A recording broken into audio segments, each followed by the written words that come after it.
Okay, part two. We had to cut off for a second, but yeah, we're on part two. We got quite an interesting. Do anyone hear something? No. No.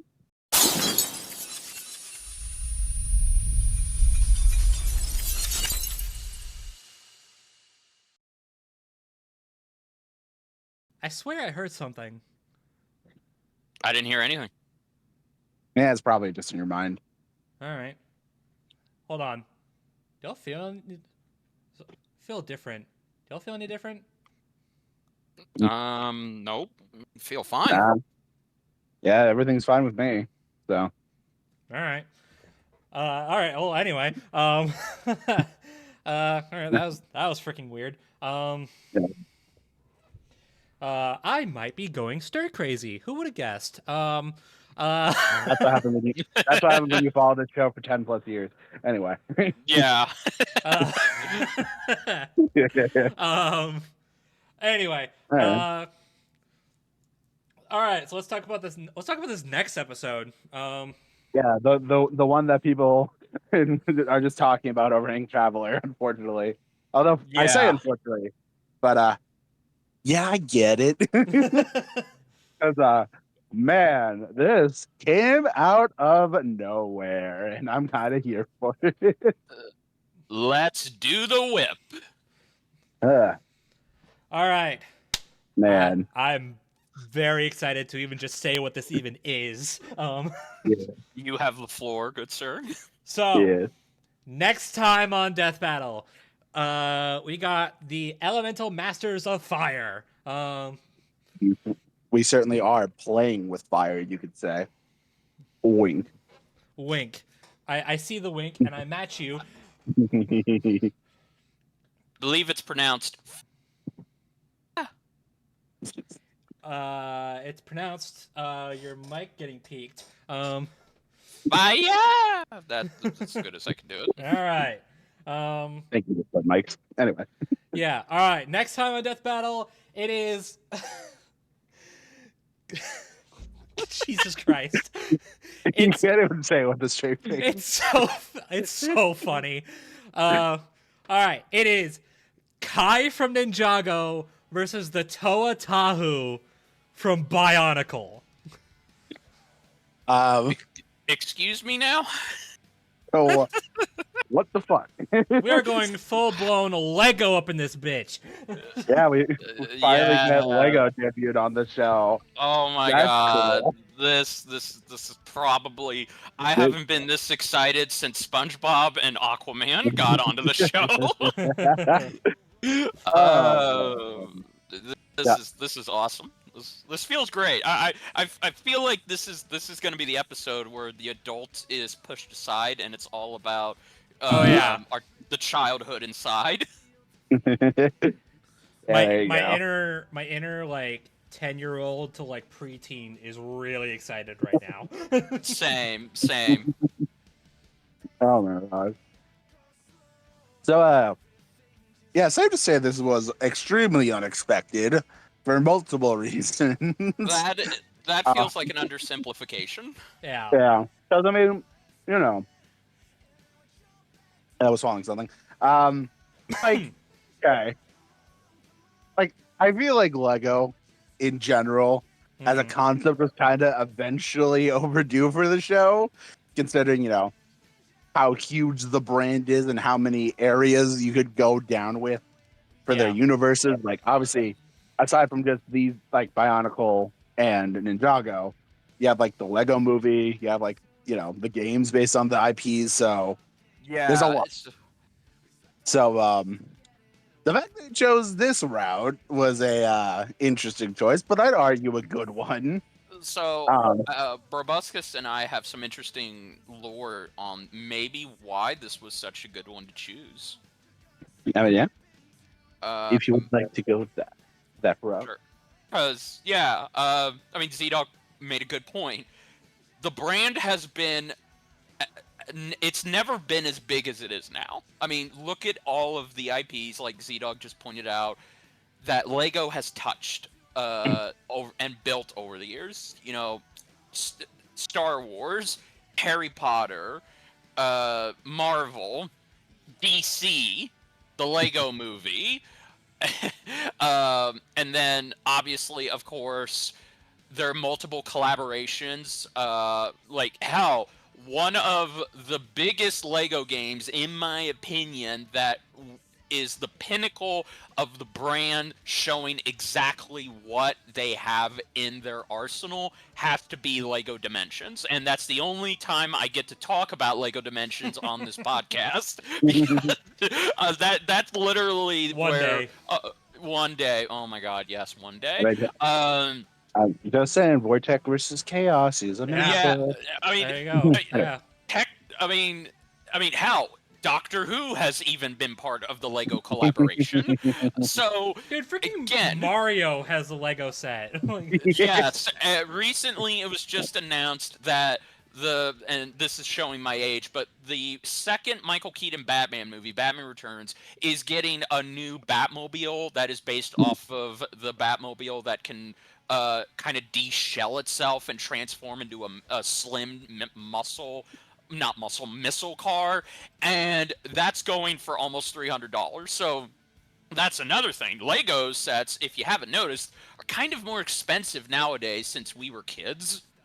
yeah. Now that info dope one was necessary because, and again, Bionicle and Ninjago are kind of the reason why Lego are so big as they are now. So maybe that's why this matchup has relevance to be their first Lego fight. Yeah.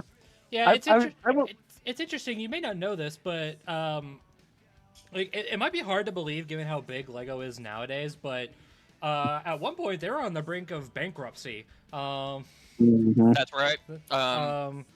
Like Around nothing, the 90s. yeah, like nothing they were doing was like keeping them in business. At least not like they were basically about to be on like freaking life support. So they were like, oh shit, okay, well we gotta do something. We gotta do something big. We gotta like this is either like go big or go home. And so they created Bionicle. Yes, and there's kind of an inspirational story behind Bionicles, if you can believe it. Which I guess this is where I'm gonna take over just for a minute or two here.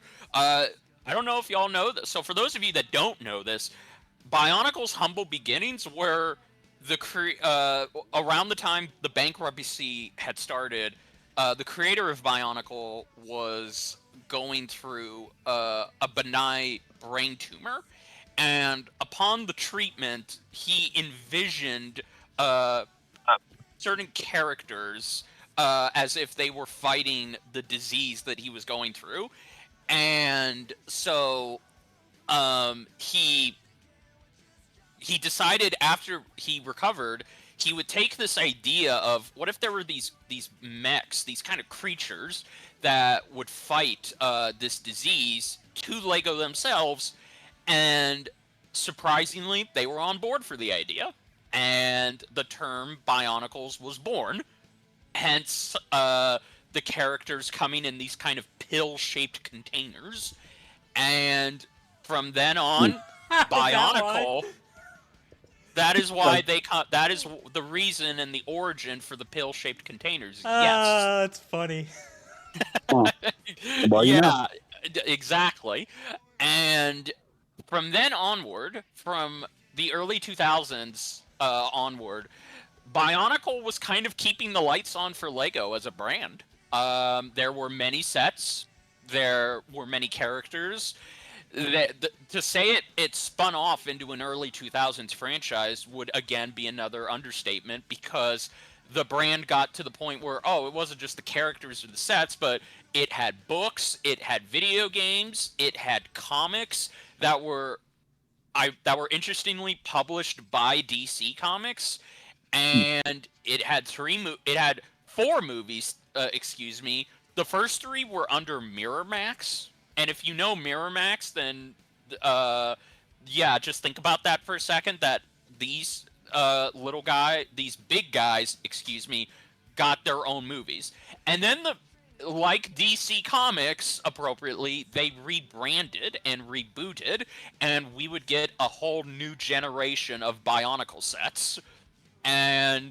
But then some would say by 2011, the Bionicles had kind of run their course. Like, Lego was like, all right, we've made the game, we've made successful Lego games, we've got new sets, collaborations, but we need something original.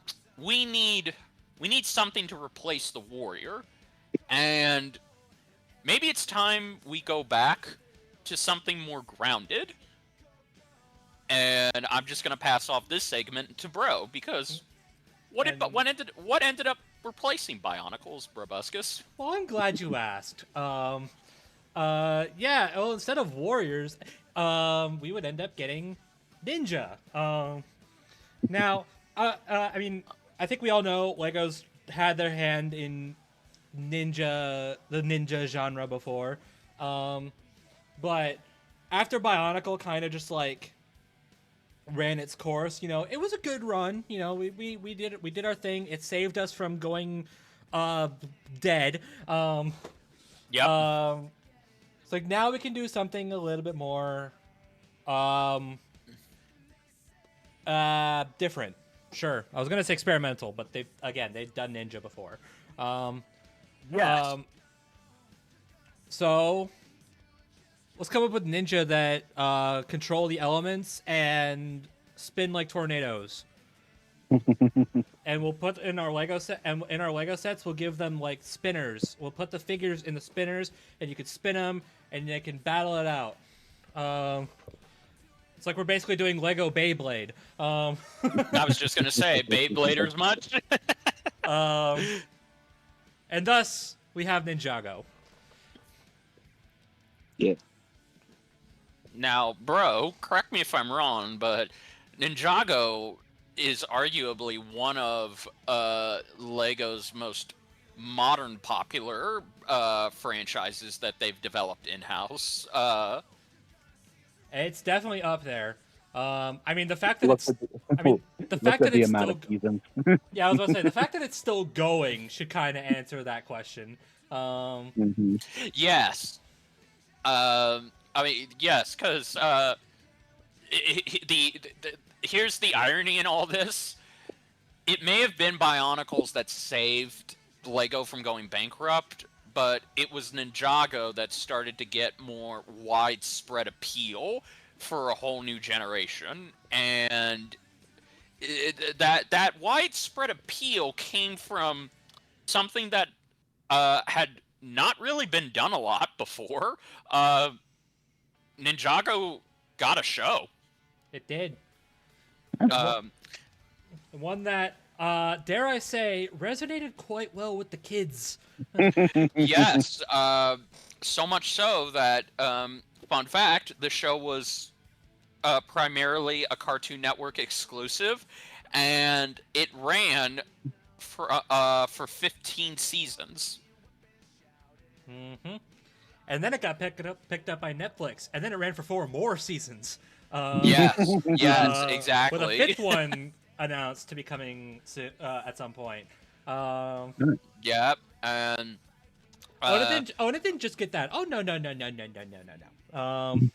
See, it got miniseries. It got a whole ass movie based on which was mostly based around the Lego Movie, but shush. It got it's getting like some short anime style thing coming up at some point soon. I think it's called Duskfall or something. Yeah. Which is like I haven't seen any trailers for it, but from what I've heard, it is like not in the Lego art style, which is very interesting. Yes, which, interestingly enough, there are certain episodes where Ninjago has actually used 2D humanoid art styles, and it's very strange. Yeah, it's a I'd little imagine. strange. It's those segments are definitely someone behind the animation team watched Dragon Ball and was like, bet. Yes, um, and then of course, it I think the biggest two of the biggest things that it got that really helped the brand solidify itself as like Lego's most popular IP original wise is of course the theme song. Yes. And also as of recently it got into Fortnite. The four characters, Kai, Oh, that's Cole, right. Jay, and Zane are in Fortnite. And Yep. apparently from a leak, Lloyd, Master Wu, and Nia will also be in the second batch. Interesting. Yeah, then you get to see them all in both regular Lego form and also human form. So That's again, right, yes. they like going into human form for some reason. Yes. Fairly consistent. I mean, I Yeah. appreciate the attempt. Yeah, I mean, And like they I don't mean, look awful. I think Kai. I mean, personally, I think Kai looks the best. But that's just me. I mean, I don't have a problem with Cole or Zane, but yeah, I think Kai translated the best. Mm-hmm. Yeah. Yeah. After that history lesson, I do think it was actually a smart idea for this to be our first Lego match, or for our first Lego match to be Bionicle versus Ninjago. Yeah. As you know, the franchise, the Lego Savers, basically. Exactly. I think that's a cool way to do it. It's kind of interesting that we talk so much about how Bionicle basically saved Lego from bankruptcy, which makes it all the more interesting / curious / why that Bionicle kind of fell off like hard. Unfortunately, In 2016, it was announced that they would cease production on future Bionicle sets, and they would take the build and transform it into a whole new line where they can just make the characters, more taller or bigger. I forget the name of this line, but it's essentially it's like they're doing Bionicle, but not really doing Bionicle. yeah. Well, they had a not Bionicle line prior to that called Hero Factory. Yes, that's right. Yeah, they kind of like once Bionicle kind of had its run, they went to Hero Factory, and like that did pretty well from what I know. But like Yes. but like hardcore Bionicle fans were still like, it's good, but it's not the same. No, and so from the photos I've seen, apparently the builds for Bionicles got worse and worse. yeah. So So what I'm hearing is that the Death Battle curse needs to come in clutch here. yes. Yes. But what I'm saying is, so they did Bionicle, and then they did Hero Factory, and then Hero Factory kind of fell off. And then they were like, well, we could try Bionicle again. Let's see what happens. And then it did horribly. Yeah.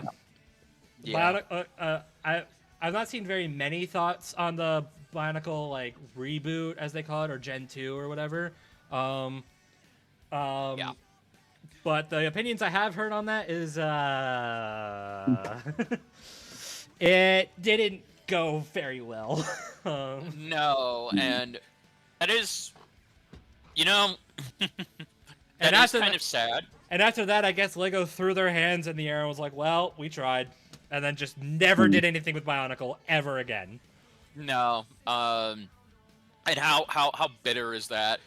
The franchise, the set that saved this company from going bankrupt and carried them into the new millennium, it only lasted for not even 10 years, and it ultimately just kind of fell off, and they decided, well, we tried, but I think it's time we move on. And that's the sad kind of story to it is, man, something can go, just because something can go from saving a company from getting out of the red circle, that doesn't mean it's going to last. Because again, very much how appropriate is it that I use this analogy? Very much like how a child loves the new toy they get. As they grow older and their interests change, they find a new toy that they want to play with, and they literally reenact that. God, it's Toy Story. I was just gonna say. I was literally gonna say. I was thinking that in the back of my mind. It's literally that. It's like, I don't want to play with you anymore. That is the fate that Bionicle, unfortunately. Man. Oh dear. That. And I do not mean that. I don't mean to be mean-spirited, because I did grow up with Bionicle in the early 2000s, but unfortunately, I am part of the demographic that grew up and away from Bionicles. I was appropriately more into Lego Batman and Star Wars. I had some of the sets for those as a kid. I mean, hell, this we're getting off topic, but we're still on topic. I played the shit out of Lego Star Wars: The Complete Saga when I was a kid. So did I. That was, yeah. Lego Star Wars, the Complete Saga on Wii. That was my jam. Yeah, for me it was Xbox 360, Xbox, yeah. So I had grown out of the Bionicle phase, and maybe it would have been nice, because interestingly enough, to celebrate the 15th year anniversary of Ninjago, Lego has released a 15th anniversary set, which you can go see BrobusCast build on a live stream. Yep. I have it sitting right next to me right now. Yeah. Yeah, Bionicle didn't get that treatment. There has been no announcement for a 20th anniversary set, or 23rd anniversary set, or 25. Bionicle has unfortunately been in, well, cryosleep, and I think that's kind of sad, because the series doesn't deserve to be abandoned, but for whatever reason, I think personally, yeah. Speaking as someone who's kind of an outsider to Bionicle, it's something I was like interested in, but never really like super got into. I have y'all know my friend Storm. He's was actually a previous host on this podcast before. I know he loved Bionicle growing up. So, but yeah, I think if Lego actually was like, you know what? Like, we're not gonna like bring it back, but we're gonna like re-release some old sets. Yes. I think if they did that, they'd make bank. Yes, I think the world is.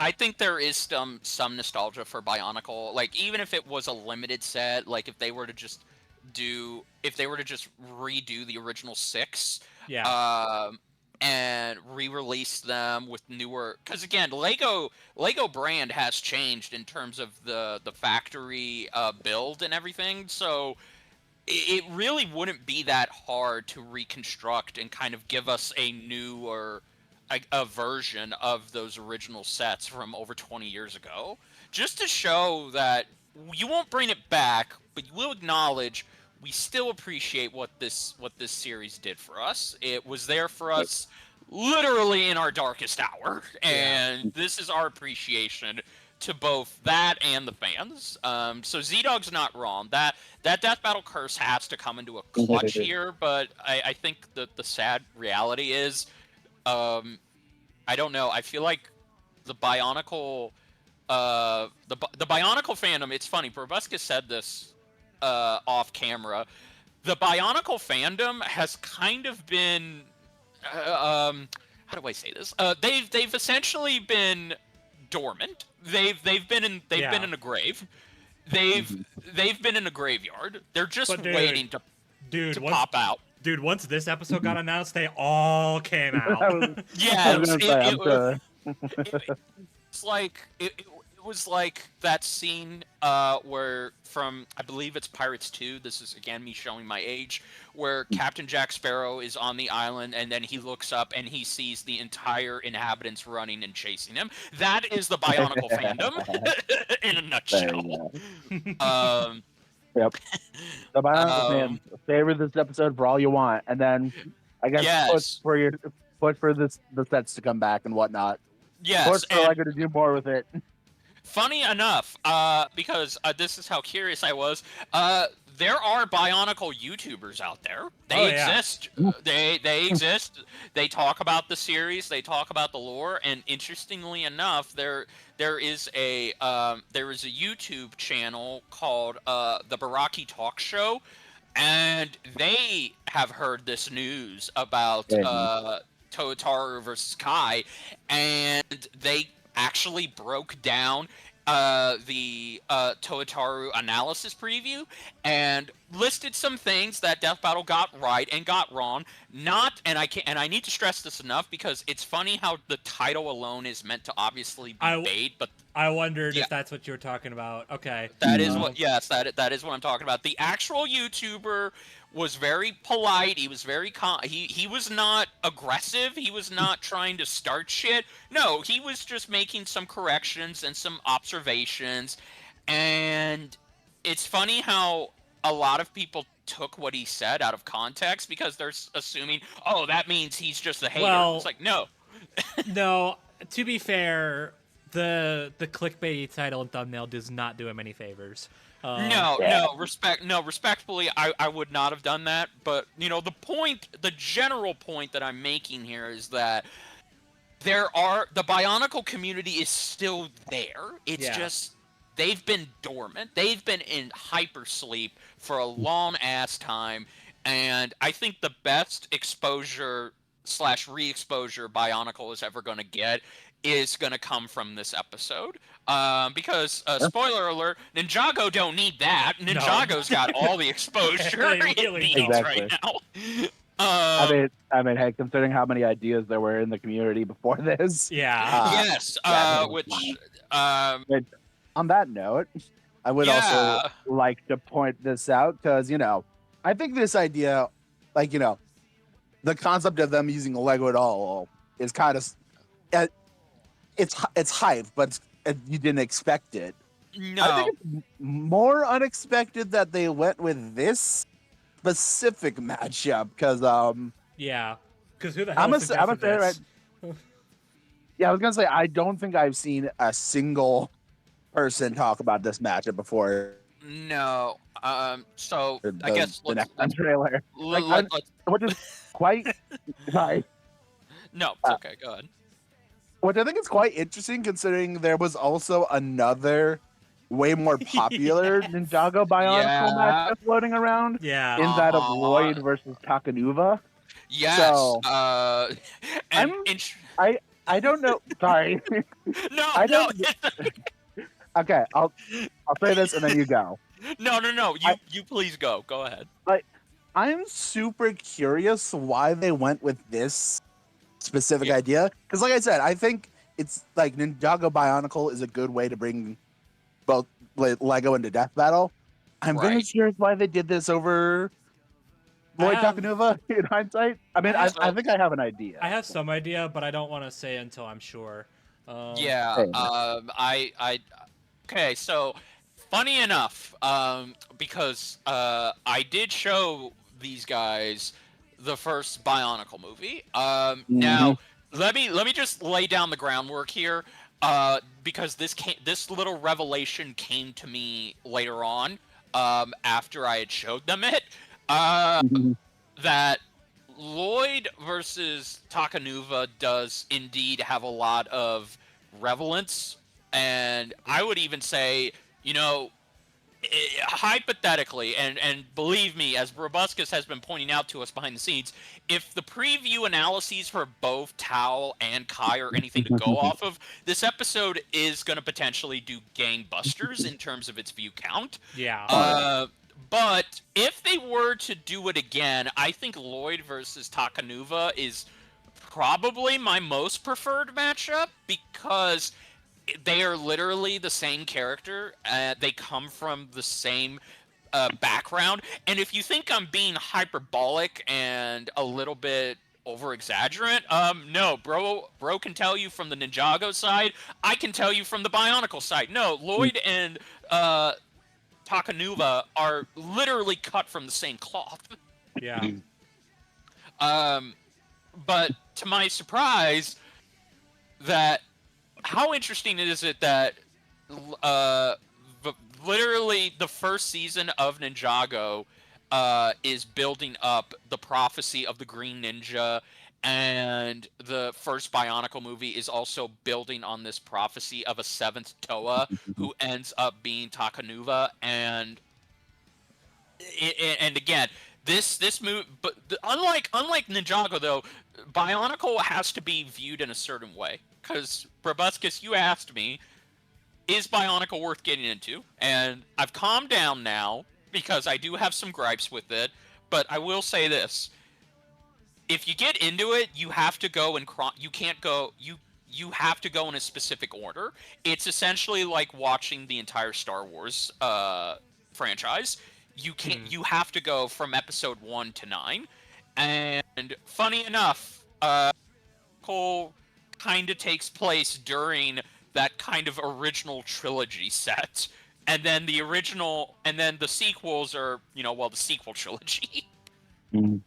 So yeah, because Bionicles is kind of like Lord of the Rings. It's very there's a lot of lore, there's a lot of mythology in it. It's very grand. It's always making up new shit on the fly, and it's a lot of he said, she said kind of deal. It feels very ethereal, very very campfire based in its lore. It's almost like a myth rather than something that can be viewed traditionally like Ninjago, where you can just watch the pilot and the first season, and boom, you have everything you need to know about the main characters. Whereas with Bionicle, it's a little different. Yeah. And saying all of that out loud makes me realize, maybe there was a reason why I got off of the Bionicle train when I did. Again, no diss. I don't want the smoke from the Bionicle fans, especially if that YouTuber, the Baraki Talk Show, is hypothetically watching this. Oh, God. I ain't asking for the smoke. But what I am saying is that Bionicle is definitely an acquired taste. It's more about the concept rather than the actual characters. Yeah.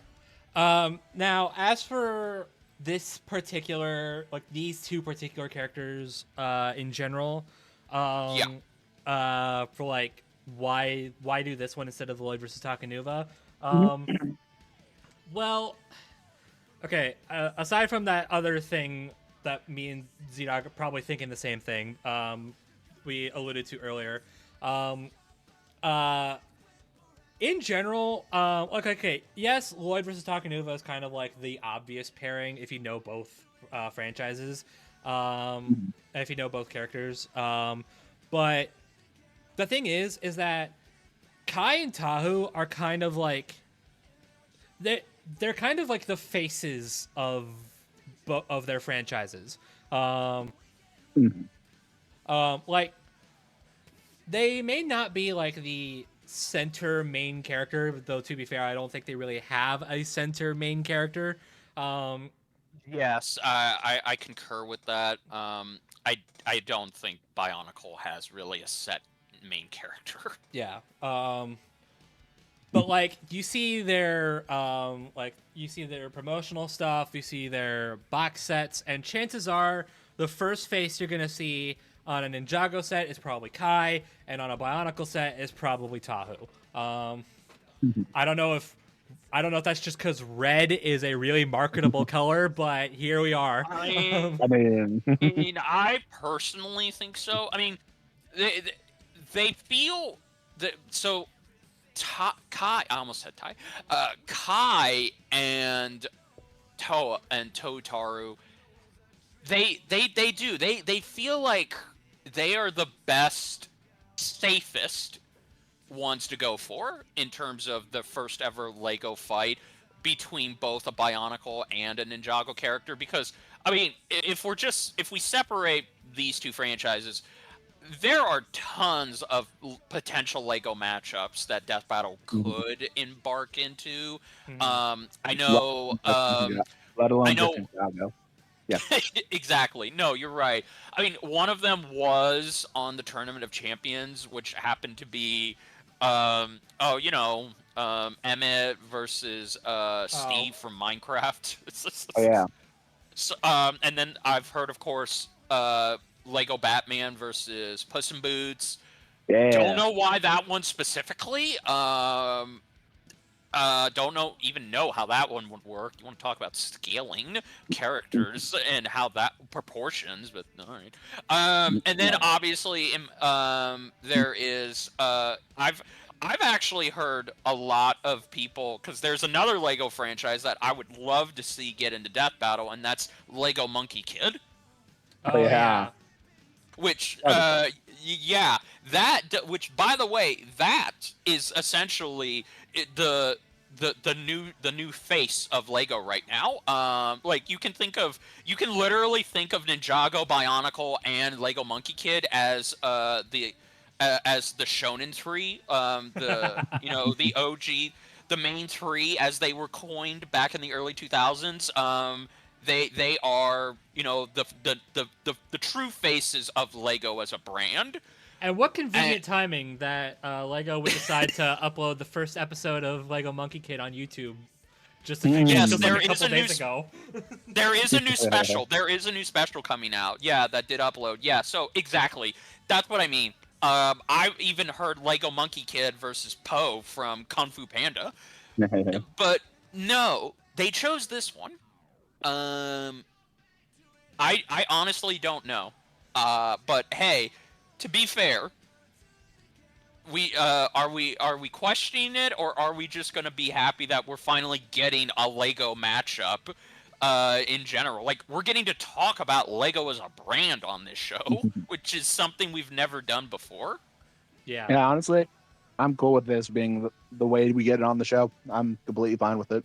So yeah, I'm cheering. If we're gonna do Ninjago and or Bionicle, I think starting with like the faces of them, especially since neither of them, like comparing them to like Lloyd and Takanuva, like Lloyd and Takanuva are gonna get to.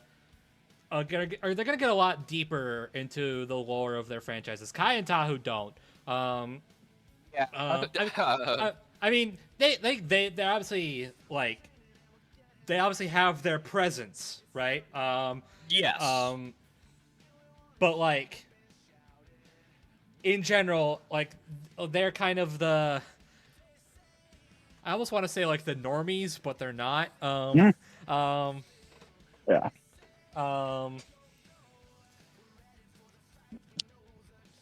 In comparison. Kai and Tahu, you're gonna like kind of tiptoe your way into. You're kind of like dipping your feet into these two franchises. Lloyd Takanuva, you're taking the full plunge. Yeah. Lloyd Takanuva, you're basically plummeting to the bottom of the lake. Yeah. I mean, I like we said, if this episode does well, which it's seeming to do so far, you know, if you keep pushing it, we might get it eventually. I do want to say I would love to see Lloyd, or hell, there's another character we haven't talked about. I would love to see Jay versus Michelangelo as I well. second that. Yeah. Especially because and this would be cool if they could do it for Jay and Michelangelo. TMNT has had a Lego set in the past. Just saying. That's true.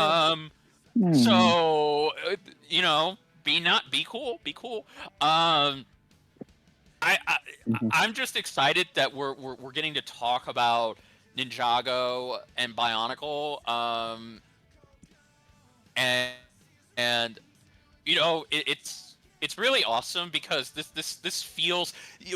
How has Death Battle been described if not a show about taking two fictional characters and mashing them together like action figures? Well, this is literally. This is taking that a little too literally. Yeah, exactly. This is the core concept taken at its most literal. You are right, because this feels like a kid. This feels like okay. This is going to be a weird way to picture it, but this is essentially like if BrobusCast and I took our Ninjago and Bionicle sets and just made them fight to the death against each other. Yeah. And you know, it's really funny that we talk about how like Death Battle as a concept is just taking two action figures and smashing them together, and how we go a little bit too. We're going a little bit more literal this time. Yeah. We may be going a bit literal in more than one way. Yeah. Oh Yep. my god. As if this episode's reveal couldn't get any more surprising. No.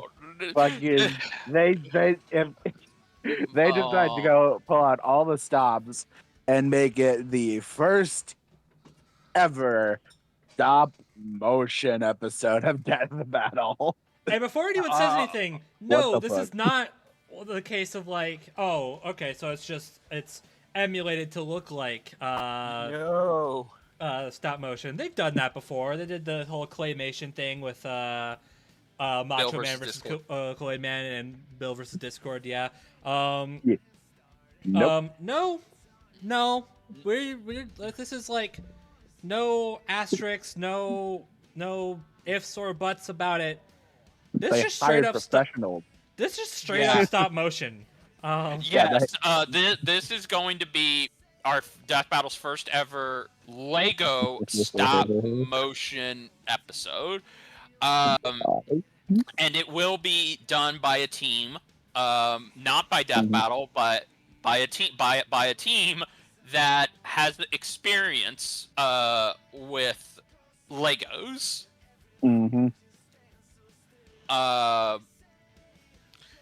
And yeah, okay, what the hell? I have nothing. It's like we've done it all now for Death Battle. We really have. Like we've done sprites. We've done 3D animation. We've done 2D traditional hand-drawn animation. We've done experiments with claymation. We've done puppets. And but we've never done Lego. We've never done actual stop motion, and this kind of is that itch that has now been crossed. Yeah. Yep.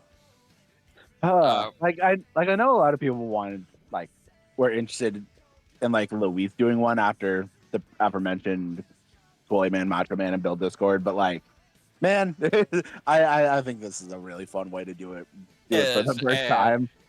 So. And okay, I think we need to put the highlight on this because I don't think people are going to generally understand. Well, what's the big deal? It's stop motion. Like, so what? It's Lego stop motion. Okay, so for all of you youngsters out there that don't know and have never dabbled in animation or looked it up.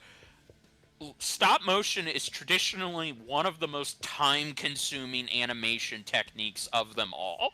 Yeah. because because it's not as simple as just no, you don't simply just draw a character frame. Now, you don't simply draw a character frame by frame or animate them by hand, no, or use motion capture to make the whole process easier. No, stop motion is essentially you have to take a figure, and you have to animate their whole body moving, and just for context, because hear me out. Um, a simple action like a character taking a bow, that can take that simple action, like that couple of seconds of him just taking a bow, that can take hours to fully animate, and then you're having to keep track of it on the computer on a camera, Yeah. and you have to get rid of everything in the background.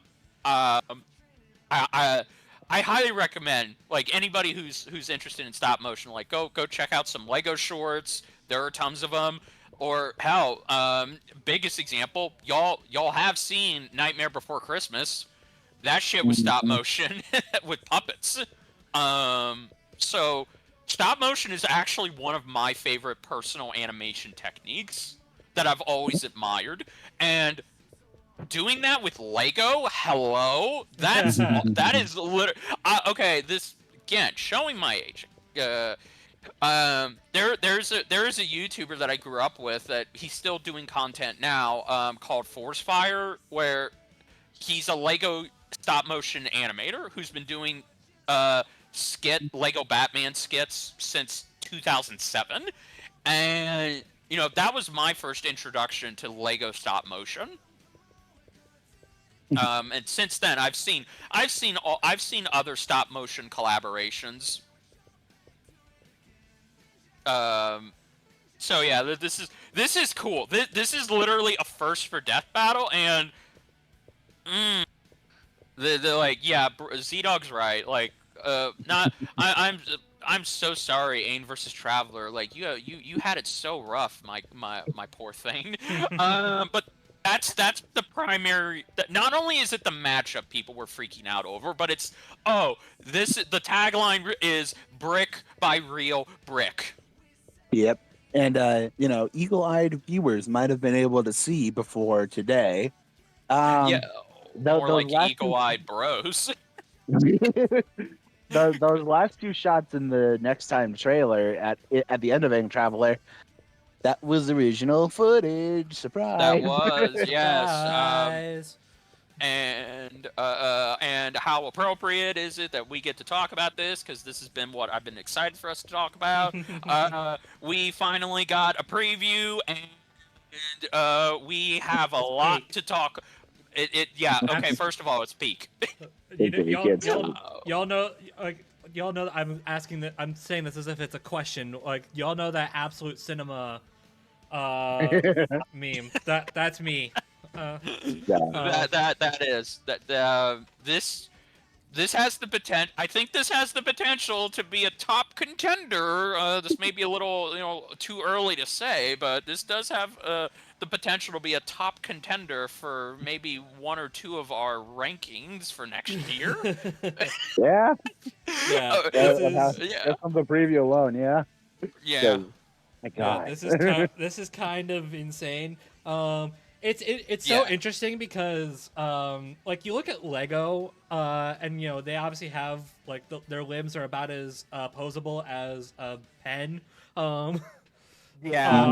So you think, okay, well, how the hell are they gonna manage that? There's not gonna be much moving around. I guess the solution is to just kind of take them apart and give them like, just kind of move everything around like puppets. Yes, because so this is an interesting thing that I found out and got exposed to, and I think other Lego stop motion channels, companies that animate do this as well. But the BrobusCast brought up a good point. There's the limb problem, but there was an easy way to get around that. The simplest way you get around the limbs and trying to make them move around past their set limit of articulation is you essentially you pull the arms like it's you can't. I wish I had a Lego to demonstrate.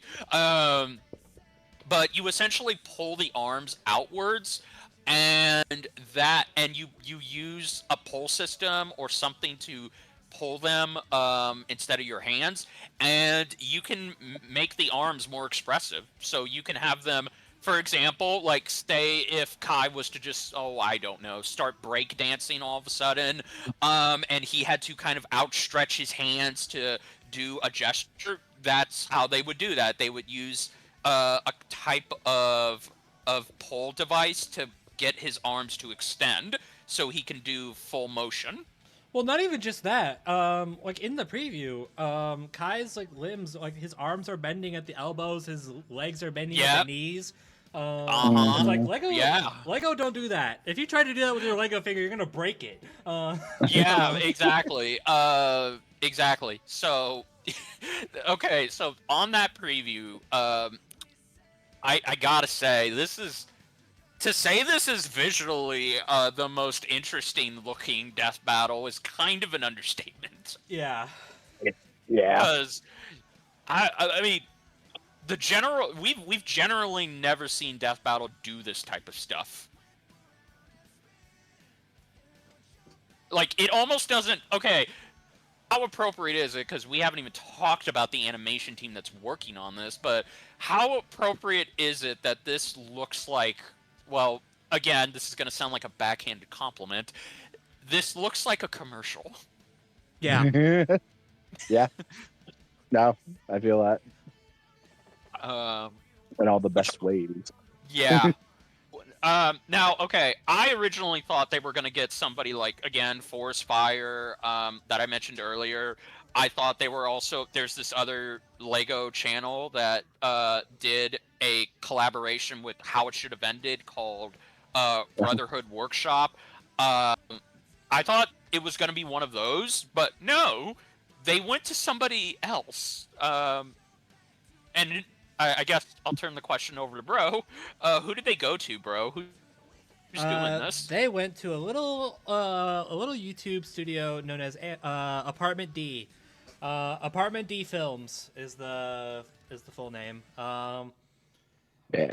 I don't know if they've had any experience with Lego. I kind of only just heard about them like a couple weeks ago. You know, when they said, "Hey, we're teaming up with these people." That's fair.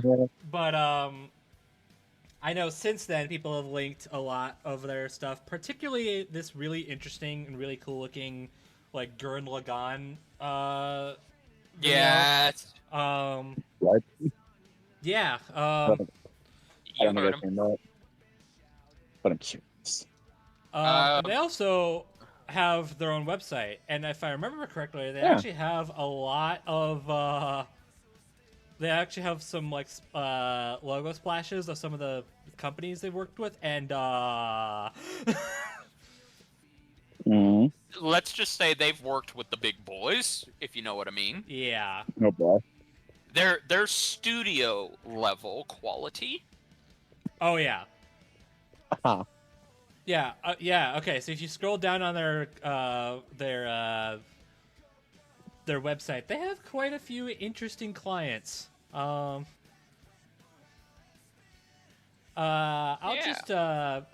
just throw the screenshot in our chat. And Yeah, no big deal. Just like little probably, small clients. Yeah, probably throw the screenshot up on screen as well. If not, then I got lazy. Deal with it. Look it up. It's literally just go to their freaking website. It's that easy. Yeah, exactly. Bruh.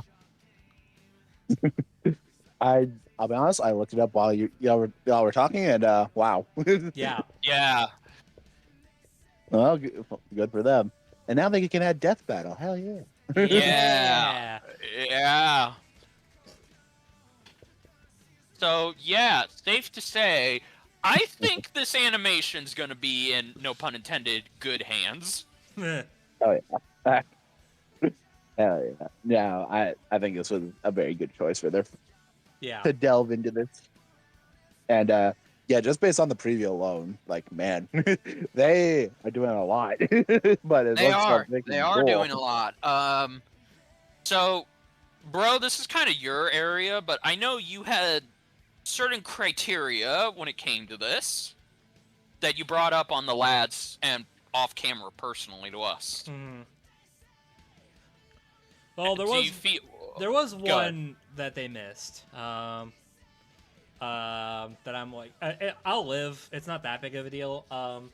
I just kind of wish that one of the thing I brought up in particular is that I kind of wanted the effects to at least be like, you know, post viz. Like I wanted the fire to actually look like fire.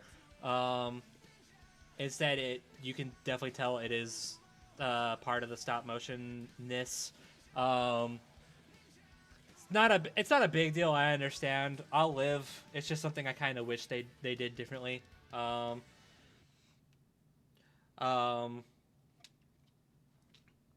yeah. Yeah, I don't know. So I think you are right, but here's the thing. They still do have some visual effects that weren't part of Lego. Like, okay, their example, when we're introduced to Kai, you do see him having stop motion flames. They are part of the set that they're using, but then when he fires a, blast, it obviously is the fire and the aura and the effects around it are very much done in a computer and not something using a Lego set to replicate. Well, no, it's not Lego, but like it is like it's kind of like I was gonna say like paper mache, but that's probably not the. I mean, again, I see what you're talking about, because again, when he's holding the flames in his hand, they do look paper mache the way they're moving, but then when that transitions into him just firing the fire blast, it looks like it's a little bit of post visual effects and using some type of in camera effects. I mean, it's probably edited and adjusted in some way, but the bulk of it is still stop motion. This does kind of make me miss the days where we could just get a little bit of the fight to kind of gauge it a little bit more, because again, trailers are so hard to gauge what the actual fight will be in its completed form. Yeah. But nevertheless, I do want to counter. At the same time, like even if I am like 100,000% right, like it's just a small thing. I don't really care that much. Yeah. It still looks cool, and at the end of the day, that's really all that matters. Exactly. Yeah. There is something I do want to highlight that actually looks cool, and again, I'm curious. I'm curious how they did this, but the shot of Kai flying through the air, looking at his own reflection in the ice book, which, by the way, I think BrobusCast will give his seal of approval, 10 out of 10. That's Kai. That's Kai. I'm interested to see how they captured the reflection, because if you look closely at the head of Kai, you can see that his neck is kind of bending, as almost if it's coming out of the body. Oh, it is. But I'm very yeah. Okay. Well, there you go. Well, that's what I was talking about earlier. Like they basically took apart the figures. Yeah. And started like animating them, kind of like puppets. Yeah. Okay. So, fair point. My bad. But anyway, so so the method they're using, I'm very curious to see how did they get that reflection effect for the ice, like it, because the ice itself looks like it is an on-camera like Lego set prop. but then I'm interested to know, like, okay, well, how did you capture the reflection? Like, because either you digitally removed the hands or you must have digitally added something. Like, okay, I guess bottom line, death battle. Hey, you listening? Are you listening? Okay, all right, listen closely. Release the behind the scenes Oh of my how this was God. made. Oh my God, please. Please. Come Oh, that's so on, like, bad. yeah, in some way or fashion, please, like Apartment D. Also, hey, if you're listening, I don't know if you are, but Apartment D, if you're listening, release the behind the scenes. I Yeah. love bro, and I love watching behind the scenes on specific battles like this. I want to see how they did it so I can appreciate it more. Yeah, I really hope something comes out of this for behind the scenes because man, that'd be Yeah. fun to watch. Also, the end shot of Kai using his spin jutsu to turn into a dragon, fucking awesome. Yeah. Hell yeah. Yeah, it looks so cool. It does. It and oh man, this is like I think just rewatching this fight for the animation is going to be the main thing for me. Yeah. Yeah. Should be very fun. Oh, yeah, absolutely. And also the stuff, I don't want to single Taru out. The stuff with Taru is fine. It's nothing too special. I do like the shot of him like shooting fire from his sword and like splitting the sand. That looks really Yeah, cool. that one was cool. I mean, for me the highlight shot is him rising out of the lava. Oh yeah. my god! That's, like again, that's probably gonna be even cooler with context. Oh yeah, absolutely. Again, that's what I mean. Behind the scenes, damn it, release it. God, this fight feels like a fever dream. Like it almost feels too good to be true. Yeah. It feels like we're being punked. Like this is like, hey, Brobuscus, Richard, we know it's your birthday this month, so here we got you a little something. It's the first ever Lego stop motion fight featuring two franchises you both were like, are you punking us? Like what? Or like, is this a gag gift where you're gonna present it as the real thing, but you're just gonna pull the rug right out from under us, like, or put our face in the cake? No, you sure? Okay.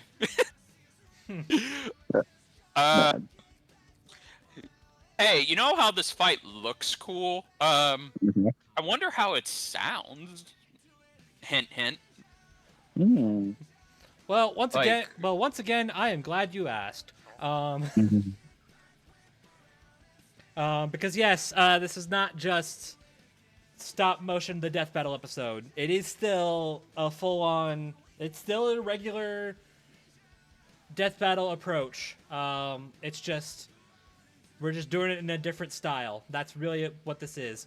But yes, we still do have the characters themselves and their voices to cover. Yeah. Including a returning voice.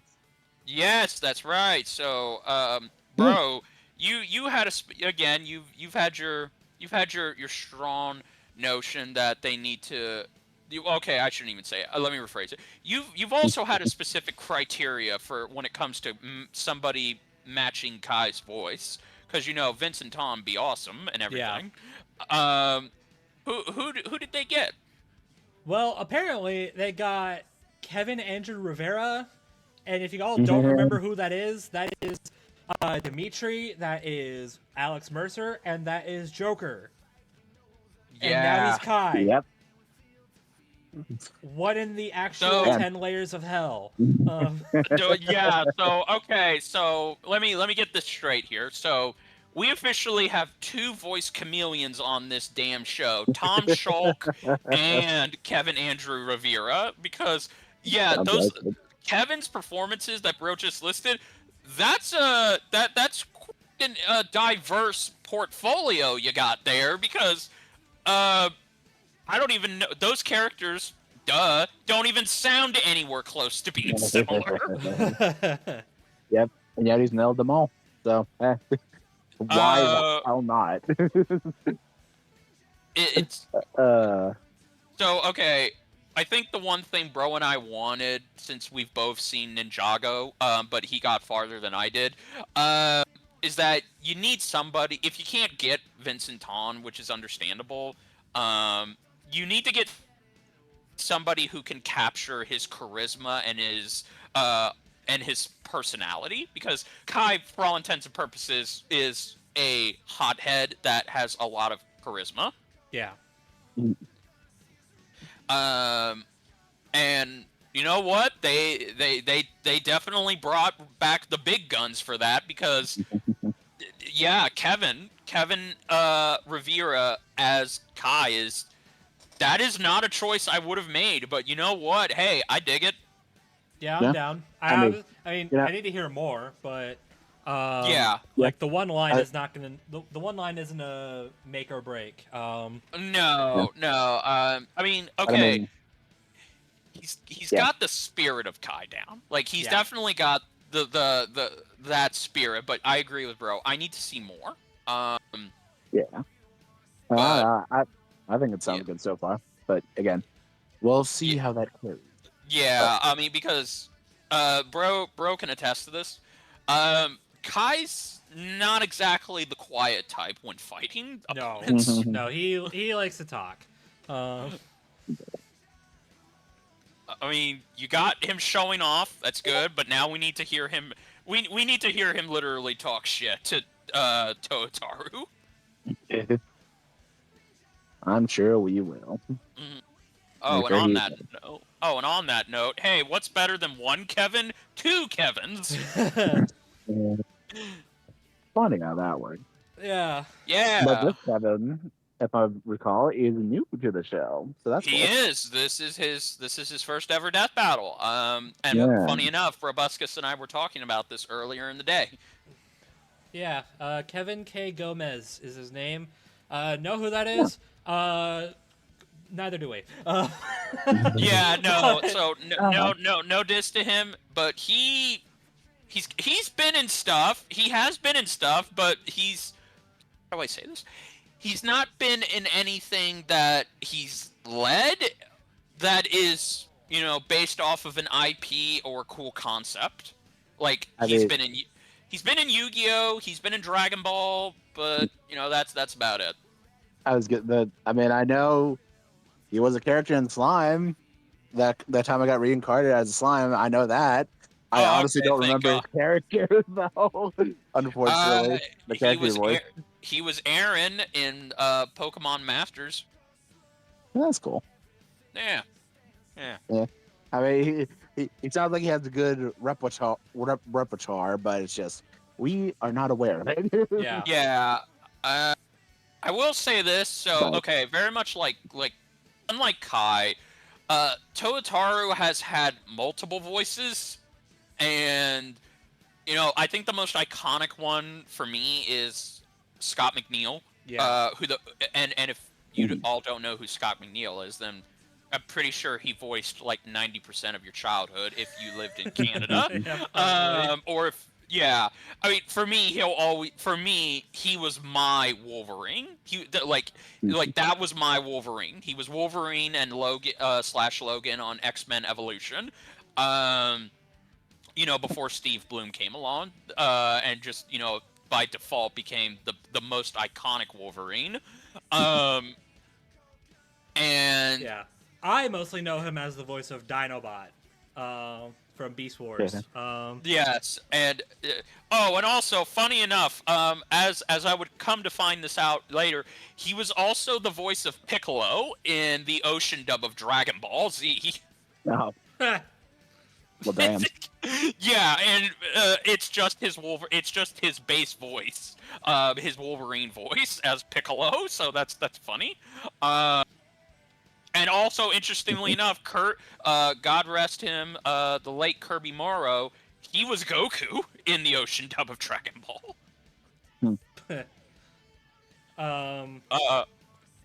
Yeah. Yeah. So, I think to back to the point, I think Kevin sounds fine. I mean, see, because I would be interested to find out what was the direction they gave Kevin, because, again, Haru has had 3 different voices, and each of them are different from the last, but they generally feel like they're the same character. But I think he sounds pretty damn good as Taru.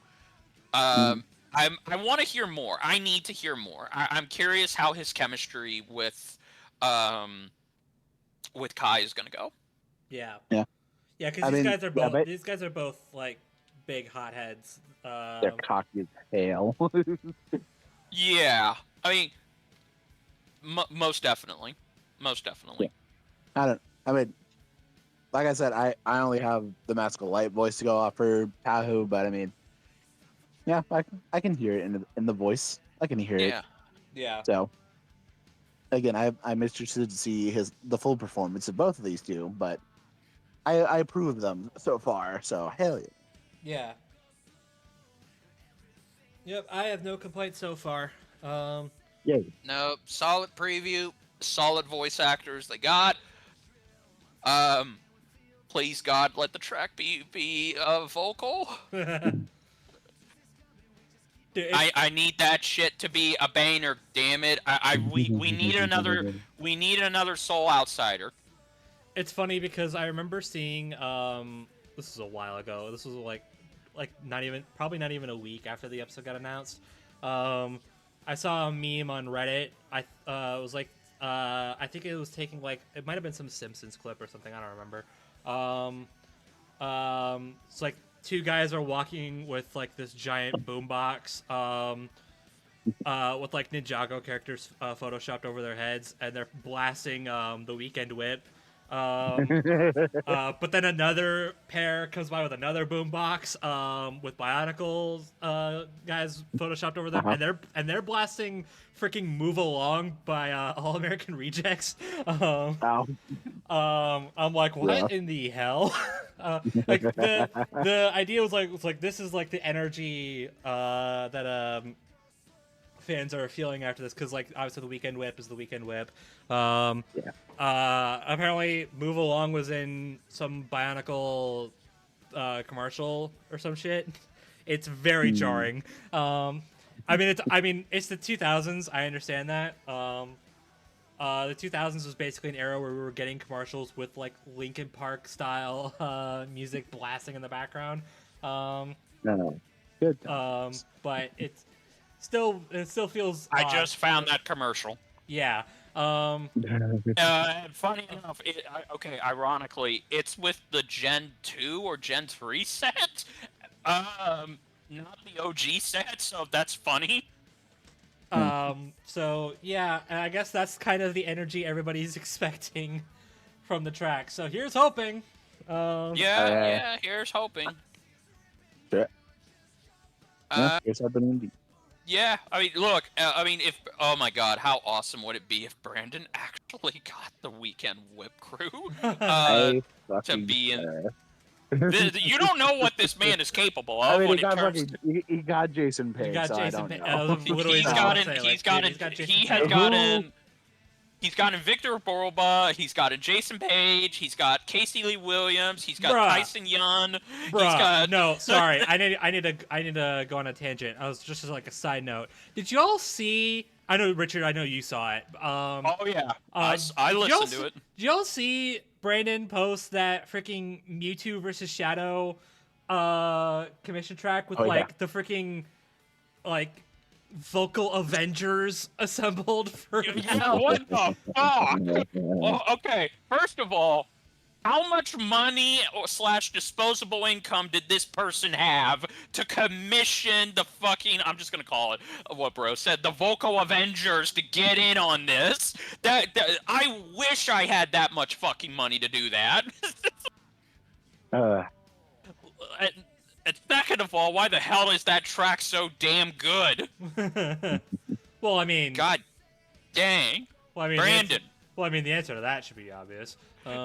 Brandon, release a vinyl and put your most favored hits on that vinyl.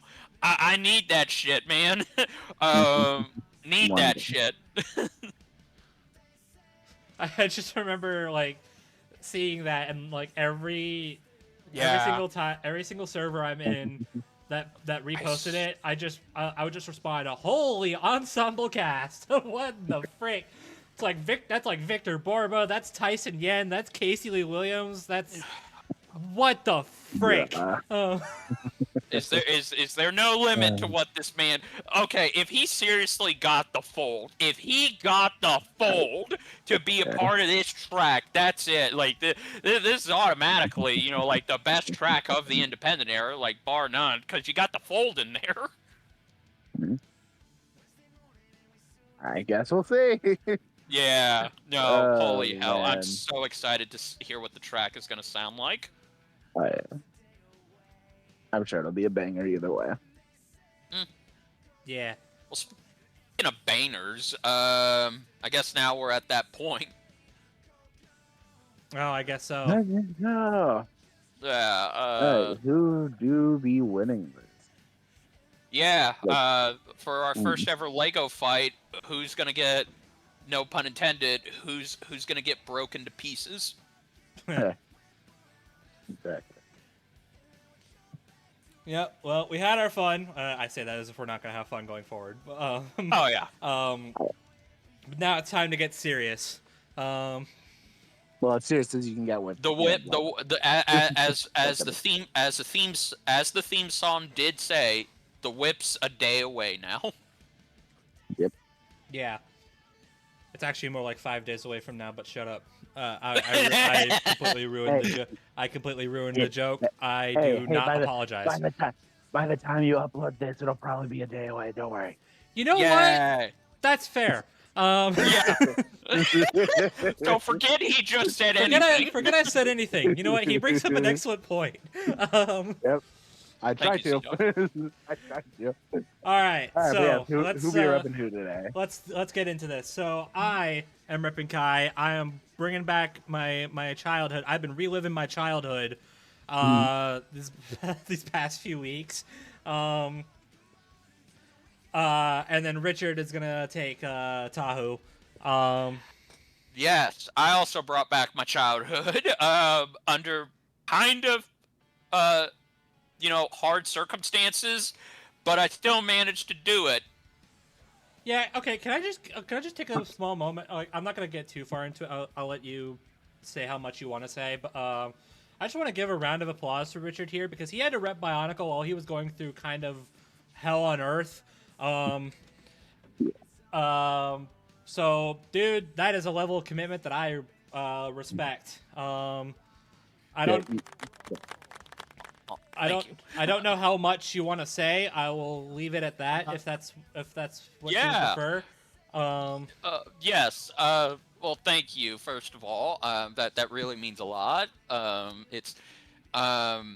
Yeah. So, getting real for just a minute or two here. By the time this goes up, this will be the last time I record the podcast. Not indefinitely, but this will be the last time I record it in the current environment that I am in, because to make kind of complicated and hard story short, I'm being forced to move out of my current living area that I have been in for the past 3 years.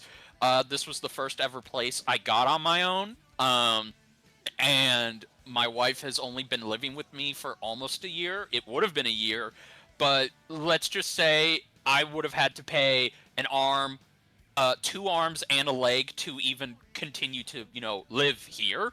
And so my wife and I had to spend literally 2 weeks finding a place to call our own, a new place to live. And I had to research Taru while I was moving. I've literally been putting all of my belongings in boxes, and in that time I've been researching Toa, and I want to just say thank you to the bros for being patient with me on that, but also for them in a way. BrobusCast helped me because I got to take a look at the video game that was glazed up by a British friend of ours, and BrobusCast was kind enough to not only hit that shit up, but also help me kind of take notes on it, what little there was, and I managed to get the research done by the skin of my teeth yesterday while I was still packing. It was very hard. I just want to say that I'm okay. Uh, Mentally, I'm fine now. I'm better, but I do hope that my research does not poorly reflect that I didn't have enough commitment. I trust me, I tried. I really wanted to give it my usual 100%, but I felt incredibly bad that for 2 weeks I had to get a late start. And if I could go back in time and do it again, I probably would have found a way to prioritize both. But you know what? What's done is done. I'm just happy that I can at least rep Totaru and maybe get some insight out of this character by the end of this debate. Yeah.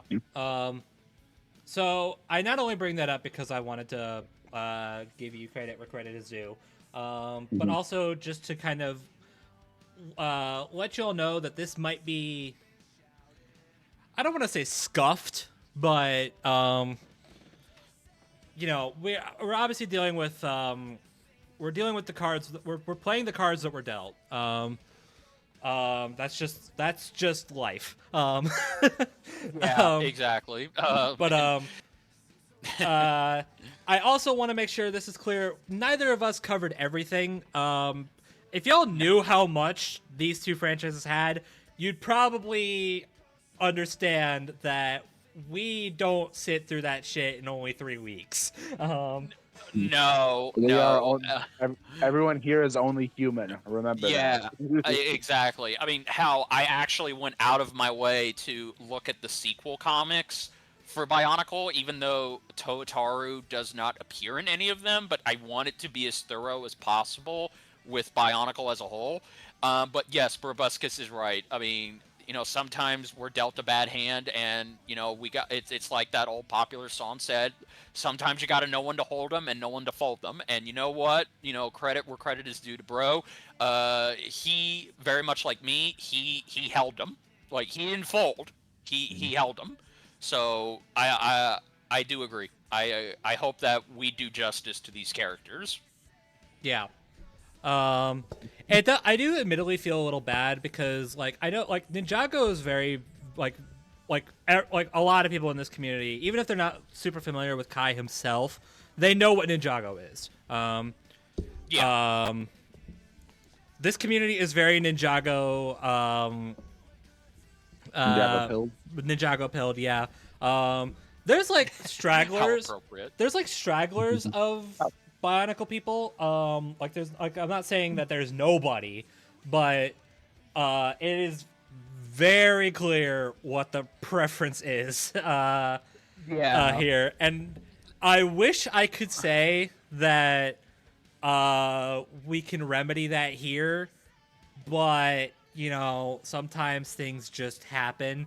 Yeah, exactly. I mean, if I had the foresight and if I made the conscious decision to put my family first, I would have just with Bro and ZDogg's blessing, I would have reached out to a Bionicle YouTuber or somebody experienced in the lore and the power scaling side of it to bring them on to kind of fill that gap in. But again, I did not know this was going to happen. I was confident, and I thought, oh, this is going to be no problem.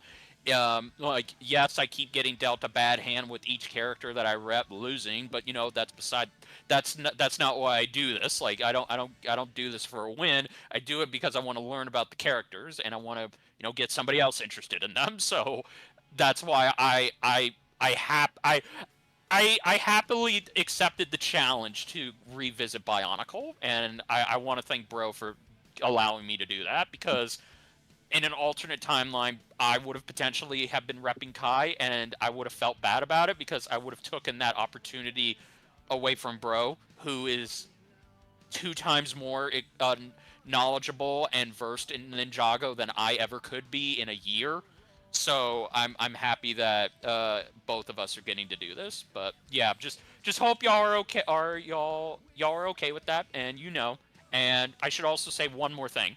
Um, Bro's right. I didn't get to cover everything, and I do apologize. But I also, and I did tell this to Bro off camera, I'm not going to be providing an opening statement for Toyotaru because in all of the commotion and everything that has been going on in my situation and my circumstances, I could not write an opening statement for the character, and I do feel incredibly bad about that.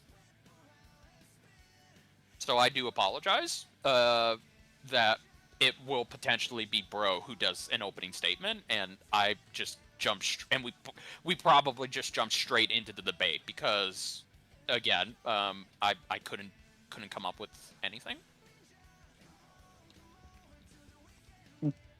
I think given your situation, we understand it completely, so don't worry. Yeah, it just happens. So. All right. Okay, so with that being said, it is Kai versus Tahu, so I have to start. Y'all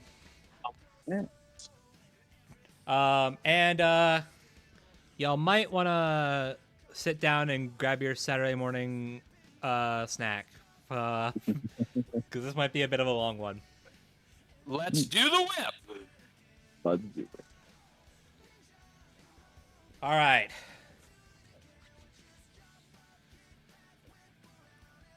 Long before time had a name, the world of Ninjago was created by the first Spinjitzu master, using 4 elemental weapons. When he passed away, his 2 sons swore to protect them, but the oldest was consumed by darkness and wanted to possess them. A battle between brothers broke out, and the oldest was banished to the underworld. Peace returned, and the younger brother hid the weapons, but knowing his brother's relentless ambition for power, he placed a guardian to protect them. And for fear of his own demise, a map for an honest man to hide. This man would then father a child who, years later, would become a key player in saving the world from the very darkness that threatened Ninjago all those years ago. And this is where our story truly begins. Enter Kai, a young man who, alongside his sister Nia, ran their parents' blacksmith shop for weapons after their parents mysteriously disappeared and were presumed dead. Until one day, their shop was visited by a seemingly random old man who taunted him about the tools the shop made. Later that day, the shop was attacked by an army of skeletons, who not only stole the map left behind, but also ended up kidnapping Nia before escaping to the underworld, and their master, the older brother of legend, Lord Garmadon. It's during this battle where Kai was saved by the old man from before, who turned out to be the younger brother of legend, Master Wu. To save Nia, Wu took Kai in and trained him in the ways of Spinjitzu, a martial art about balance, how a ninja balances the light and darkness within them. It teaches flexibility during battle and in life, and acts as an art of rotation, which adds force and momentum to its blows. It's more than just a martial art, it's a philosophy of living that takes a lifetime's journey to acquire. In simple terms, it acts like a vortex of energy that can block incoming attacks, increase speed and strength, and add a degree of maneuverability, from scaling up caves, drilling through the ground, or even flying.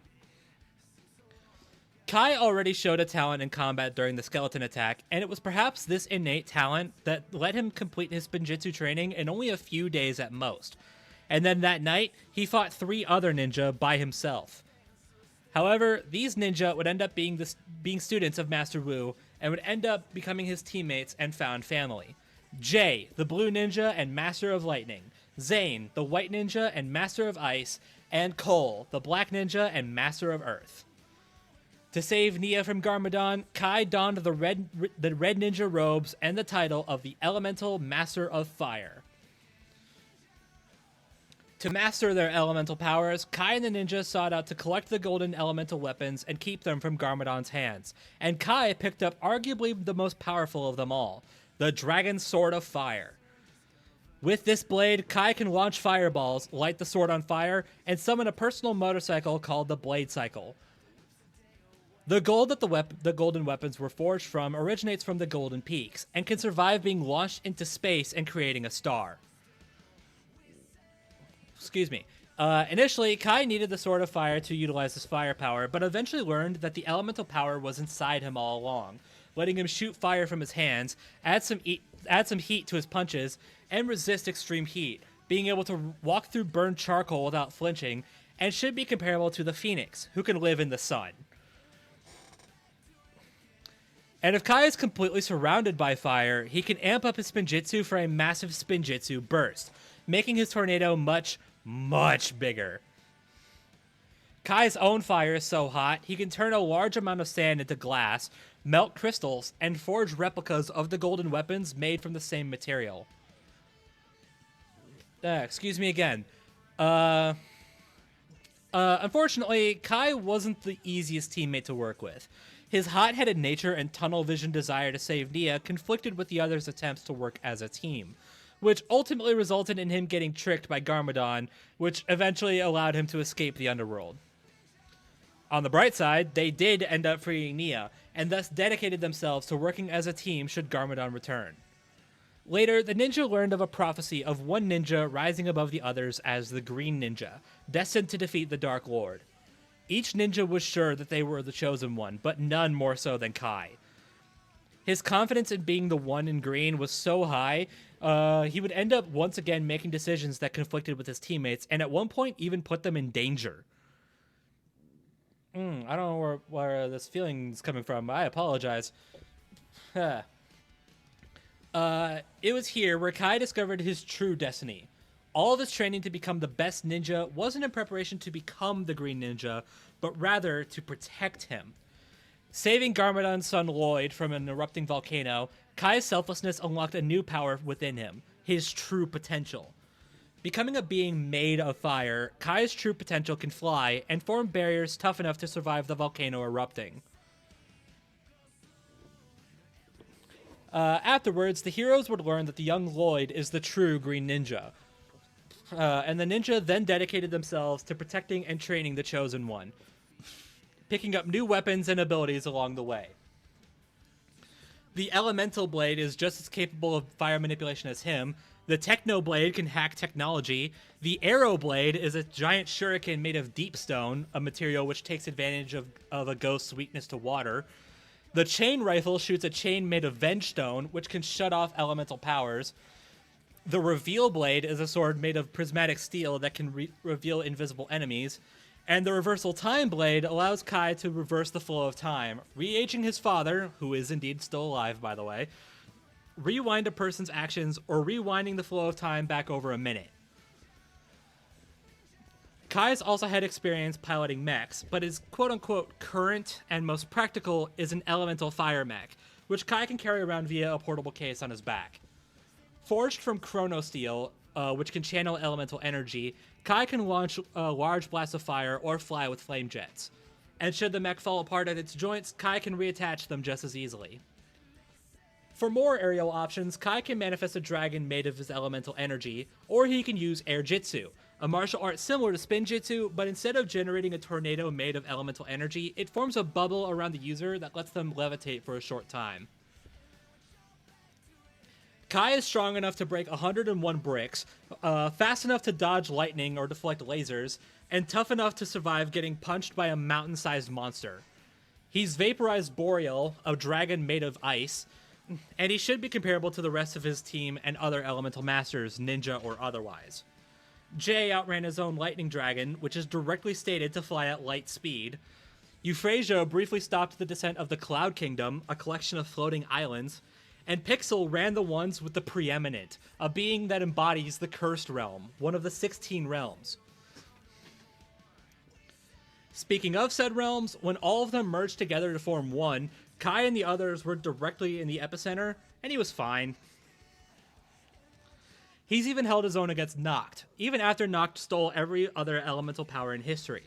This is important because Noct is a member of the Forbidden Five, a group of corrupted elemental masters who existed since the time of the first Spinjitzu master, several thousands of years ago. Kai was able to stay in the fight as long as he did by using a special technique taught to him by two elder dragons, which he actually learned faster than any of his teammates, Rising Dragon Technique. By becoming completely aware of his motions during Spinjitzu, Kai forms a small dragon construct around his body, allowing him to fly and strike through powerful techniques such as Shatter Spin, an ancient corrupted form of Spinjitzu. Eventually, it came time to battle the Dark Lord himself. And it wasn't Lord Garmadon at all, but actually a being that embodies darkness and shadow, the counterbalance to the first Spinjitzu Master's light, the Overlord. While Lloyd battled the Overlord himself, Kai and the ninja joined together to defeat his forces. But they needed one last trick to defeat the Overlord's crystallized army. To accomplish this trick, they needed to complete a 4-step maneuver. And I am not joking when I say what these 4 steps are. They need to jump up, kick back, whip around, and spin. By doing this, Kai can unleash his golden dragon form, gaining wings made of elemental energy and a new golden helmet. In this form, Kai can fly, shocker, I know, purify crystallized corruption even on the golden weapons, and gains a huge boost in power, enough to rival the Oni form, which Lloyd used to briefly overpower the Overlord. This essentially gives Kai's dragon form the power of the first Spinjitzu master himself, the creator of Ninjago itself. And while it's questionable if the legend was referring to the realm or the continent, don't ask questions, we know the first Spinjitzu master also created other realms using the golden weapons, and even created the Grasslands, which has been officially recognized as a universe. Kai may still be a little hot-headed and quick to action, but his intelligence outside of... Oh, I read that wrong. Hold up. Kai may still be a little hot-headed and quick to action, and his intelligence outside of combat has its moments. He is obviously a very skilled and powerful ninja in his own right, and so long as he has his new family at his side, there will always be a tomorrow.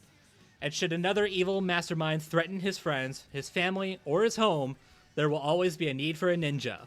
And ninja never quit. Go, ninja, go! All right, very nice.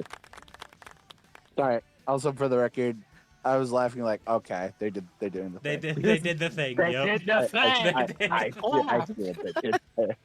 But no, seriously, that was very. That was awesome. They literally call it out too. But like there's like this scroll that shows like there is a dragon form that you can accomplish, but we don't know how. And Wu kind of like goes through the steps of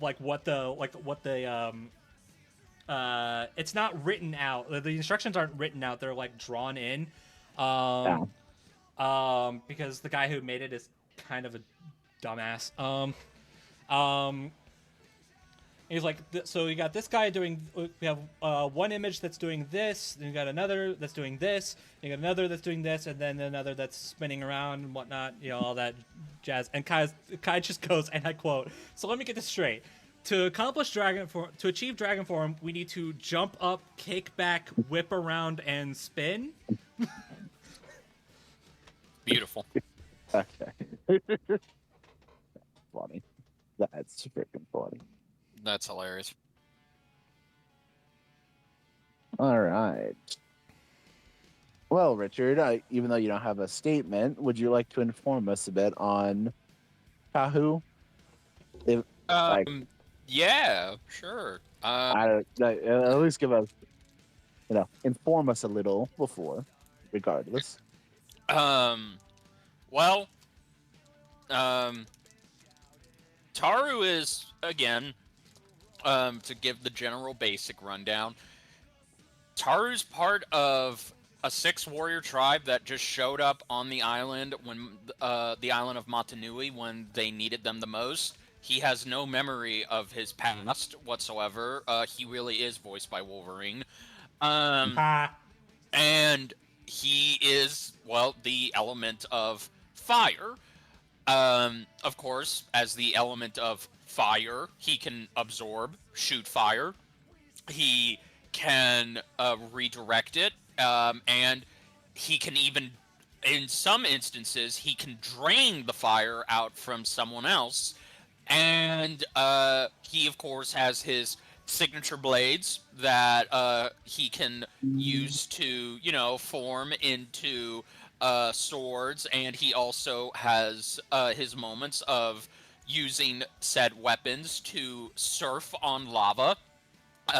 He can survive of being submerged under lava, but there are certain temperatures that even he can't, withstand. And as a Toa, he has over, let's just say, centuries worth of combat experience. He has defeated all of the great prophecies that have been foretold, and he and his team have succeeded in missions that had the fate of Montanui on the line against. And I would say that the best and interesting thing about him, very much like Kai, he can be a little hot-headed. He's not a lone wolf type. He is somebody who just prefers to go in and take care of the situation on his own if he deems it necessary. And he also did have to learn to function with his team. There would be moments where he would even, leave and quit his team, but they would find a way to bounce back from it. And above all else, he's an honorable character. And he, at one point, him and his brethren also went through a little metamorphosis where they now went from the Toatarus to I can't believe I just said that. They went from being the Toa to the Nuvas. It's essentially the next stage in their evolution. They're now bigger. Their power is amplified, and they have basic things like super speed, super strength. They can fly, and in these forms, they are at their most powerful. And of course, I think the obvious, most interesting thing about them is the mask, because uh, Toa have different masks that give them superpowers. You have some that give them strength, shield, speed, X-ray vision, and then there is the crown jewel of them all, the Mask of Time, which can do exactly what it kind of sounds like. Stop time, sort of, but we'll get into that later. And so as the time went on, the Nuva eventually outlived their original purpose, and they were there to inspire the next generation of the next fighters to take their place in defending the island of Matanui.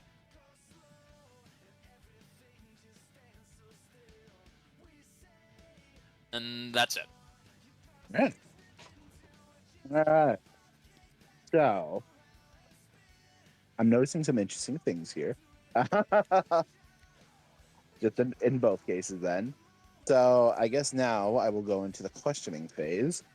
Well,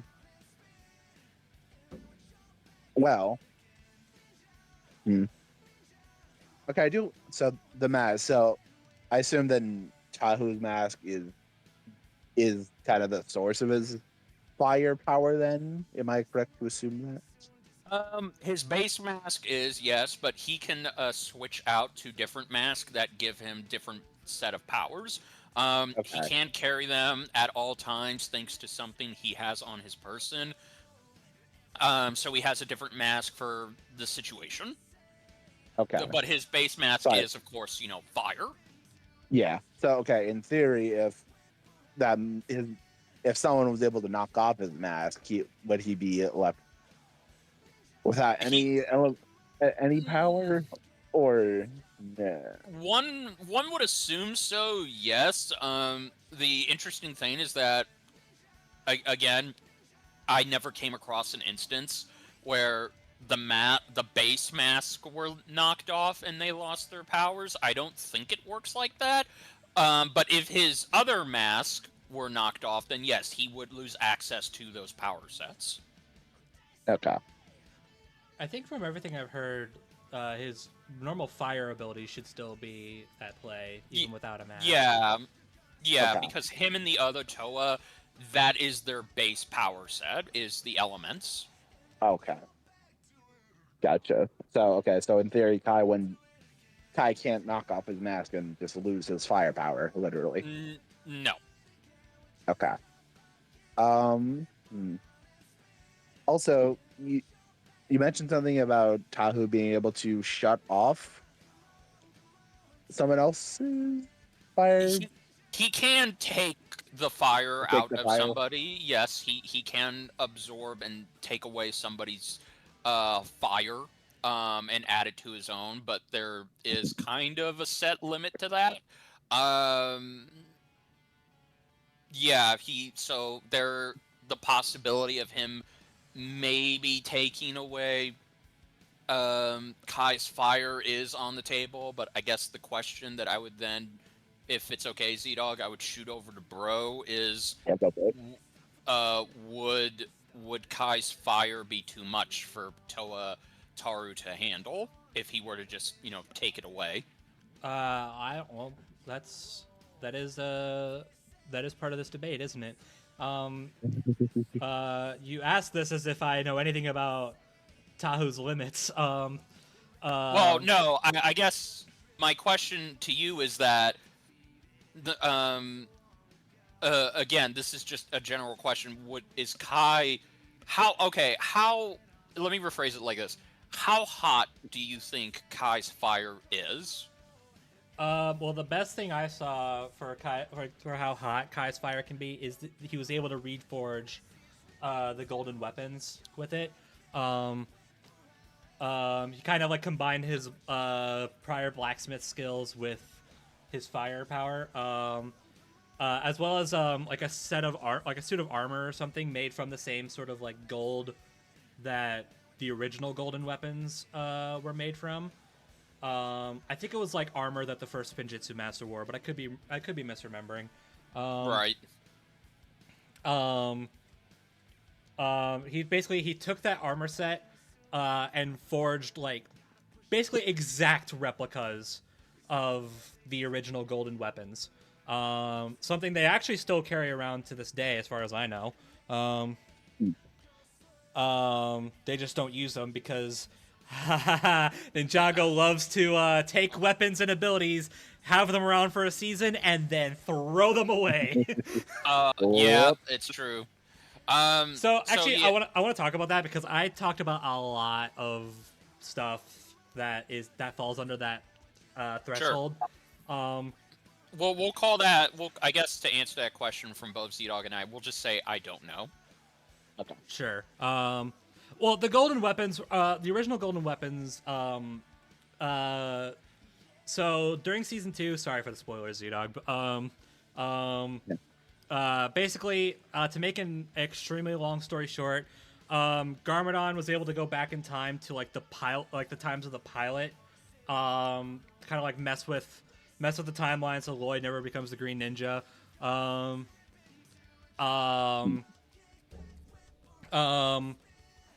Kai and the ninja follow him, and they use that time's golden weapons to destroy a combined weapon that Garmadon made with the golden weapons that he stole. So they destroyed that weapon, and they formed into another one, and they shot up into space, and exploded into like basically making like a whole star.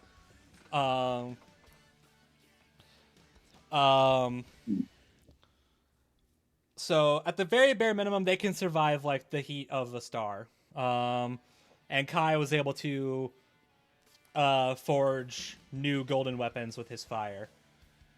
So it's pretty hot. It's pretty damn hot. Yeah. Okay. So yeah. So going to what I was talking about earlier. I know there's going to be a lot of talk about what's considered standard for Kai. There's always that question of like standard equipment. For the record, there's a lot of stuff I didn't mention because I'm not sure if they're notable for. I'm not sure if there's something that Kai himself would carry into battle. In fact, there's some that I know for a fact he wouldn't. Um,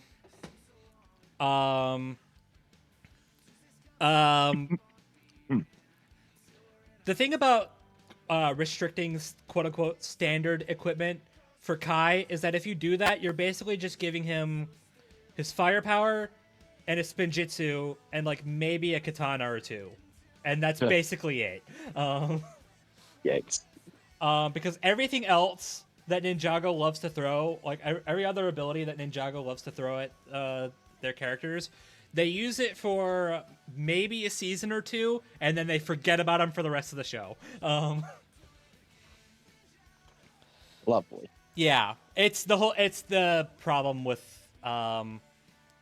it being. It is at the end of the day a show meant to market for toys, so whenever they have a new gimmick or new abilities, like new villains or whatever, they gotta give the ninja something that can like stand up to that. Like we have ghosts that are weak to water. All right, let's give Kai a blade made out of like a material that came from deep underwater that takes advantage of their weakness. Do they use it the next season? No. Or hey, we got these two twins that can that their elemental power is control over time.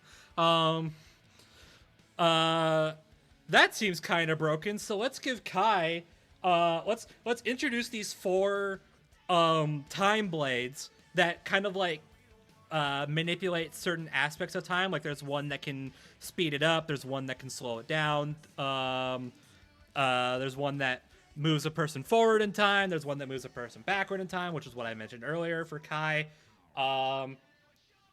Let's introduce those. Let's give Kai one of them for a little while, and then let's forget about him. Because those time twins, they don't show up ever again. Sure, why not? It's a recurring theme, and in some cases, it's become kind of a joke. I mentioned air jitsu earlier. That's like the big one because they had to learn that because they had like lost their elemental powers. It's a long story. Amazingly enough, they lost their elemental powers, but they were still able to use spinjitzu. I guess that's not an elemental power. Okay. Well, because they treat spinjitzu like a martial art, so. Yeah. I guess, yeah, that's fair. So like forming a fiery tornado, I guess, is different from shooting fire out of your hands. So sure. But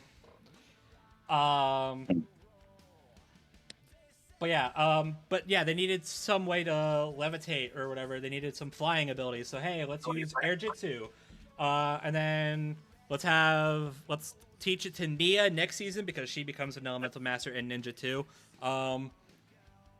And then after that, 2 seasons later, it's gone. No one ever talks about it anymore. And the annoying thing is that there's no real given explanation as to why. At least not in the show. There are some comments about stuff like air jitsu or the reversal time blade that say why they don't use them as much anymore. But like, if you just watch the show, the abilities show up and then they never talk about them ever again. Lovely. I'm sure that's not annoying at all. No, not even in the slightest. So, Totally. so my logic going into it, especially since like the golden weapons are an example too. Like, I mean, okay, at least they have the excuse that they got destroyed. Sure. So like there is that. But then Kai forges new ones in season 10. And and then they kind of keep like allude to them still being around going forward. Season 15, they end up using them again. At least at the very end of it, anyway. And then Dragons Rising. What are the golden weapons? What the hell is a sword of fire? I've never heard of that. Gosh. So my logic, especially since the sword of fire is in the episode, my mentality was basically as long as it just makes sense for them to have, like as long as there's no like given reason for why they shouldn't have them, or if Kai is like really not skilled at using it, then I would just be like, forget it. There's actually, funnily enough, like literally the latest episode that came out gave Kai a new dragon form. Because I guess the ninja really like dragons. Like they have their partner dragons in the pilot, and then they can summon dragons with their elemental power, and then they can become like dragon-ish beings in season 15. That's the golden dragon form I mentioned earlier. They can make like a dragon construct with Spinjitzu. That's the rising dragon technique. That's also what's in the preview, in case anyone was wondering. And now Kai can just turn into part dragon. The thing with that is that he needs Lloyd for that. So it also came out back in like April. I imagine that was like after they wrapped up research for this episode. Probably. Okay. So I mean, hey, they know dragons are cool, so true. And they are. So, what? So yeah, I my thing was as long as it's like, I probably should have explained this before I got to the opening statement, but oh well. My thing is as long as it's like, as long as there's no given explanation for why, like as like they lost it or something, or like Kai is like explicitly really bad at using them, then I think it's probably fair game. That's fair. In a sense, on the top. In a sense, think of it kind of like think of it kind of like the rules that kind of set in for Bowser versus Eggman. All right, what were you saying? On the topic of those weapons, I do want to ask the one. I forget the name of it because, of course, the one that can shut off elemental powers. Yeah, that kind of stood out to me. Yeah.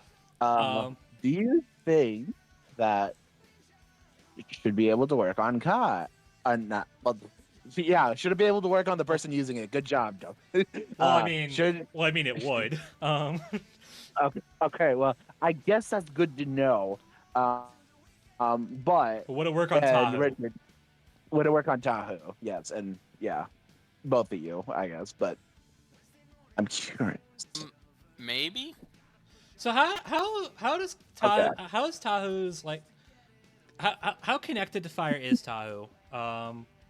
Like how does his relation to fire work?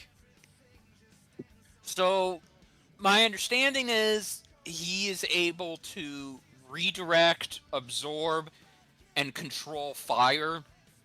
Very much similar to Kai. And that's about it. There are statements that were made that have very dubious claims to them, but the basic level of it is that Haru is the elemental master of fire. There are limits, like I said. So, example being, just because he is the elemental master of, fire does not mean he is immune to everything fire. Because if you notice, he needs a shield to protect him from lava. So if he were to be submerged in lava for an extended period of time, he would probably die because, again, just because Master Fire, that doesn't automatically mean he can't die from anything that is fire related. Has Tahoe had his powers taken away from him before? Yes, he has. Him and all of the other Toa did, but then that is eventually what led them to become the Toa Nuva, the Nuva, not Toa, uh, the Nuva, which gave them their powers back and even boosted them. Now the question of will that be applicable here? I don't know because we only see Toa Nuva in the fight preview, so I don't know if they'll give him Nuva powers, but yes, he has lost them. Now he does have this is kind of getting into versatility. The mask are not the only thing he has. He also has his adaptive armor, which does what it's supposed to. It adapts to any environment that he is in. For example, he can adapt to the out the out bleh. He can adapt to the cold assness of space, so he can survive in space with the armor. How long does that is the adaptability instant, or does it need to take like a second or two? From my understanding, as long as he has the armor on, it just adapts to whatever environmental circumstance he's in. Okay.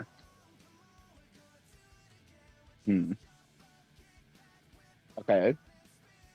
So do you think how effective do you think that will be against Kai and his arsenal of stuff? Well, uh, ooh boy. I mean, so his basic mask should be able to do some damage, like his strength mask, his speed mask could definitely make him a challenge for Kai. His now okay, the mask that the two most important masks are really kind of something that I unfortunately don't think are going to play that much of a factor because they are things Kai has dealt with, and there is a downside to them for Toa. Yeah.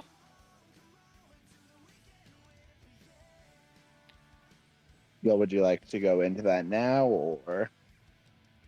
I mean, the only thing I can say right now that I feel confident in is, I guess, on a base level, you could say that maybe Taru has a slight versatility over Kai, but I really don't like putting too much stock into that because I think Bro made a pretty good case for Kai also having just as much versatility than Toa does because especially since from my understanding Kai can just use his equipment and um he has been in scenarios where he too has lost his powers but he's gotten them back. The thing about elemental powers is that okay, yes, Kai's gotten them taken away. But the thing is that there's always a part of them inside. So like even if they're stolen, they can like regrow. Like when Kai had his taken away, he didn't take them back. He was just able to redevelop them over time. Now I say over time, it took a while. It did. But when an elemental master's power is taken away, they're never permanently gone. Right. It's just gonna appear that way for a very very very very long time. Okay. I'm kind of flustering a little bit, and I think you can pick up on the pieces why. So I guess we might as well just get into the important questions, ZDogg, that you were wanting to get into because I for the life of me, oh man, I wish this was a fair fight. Oh boy.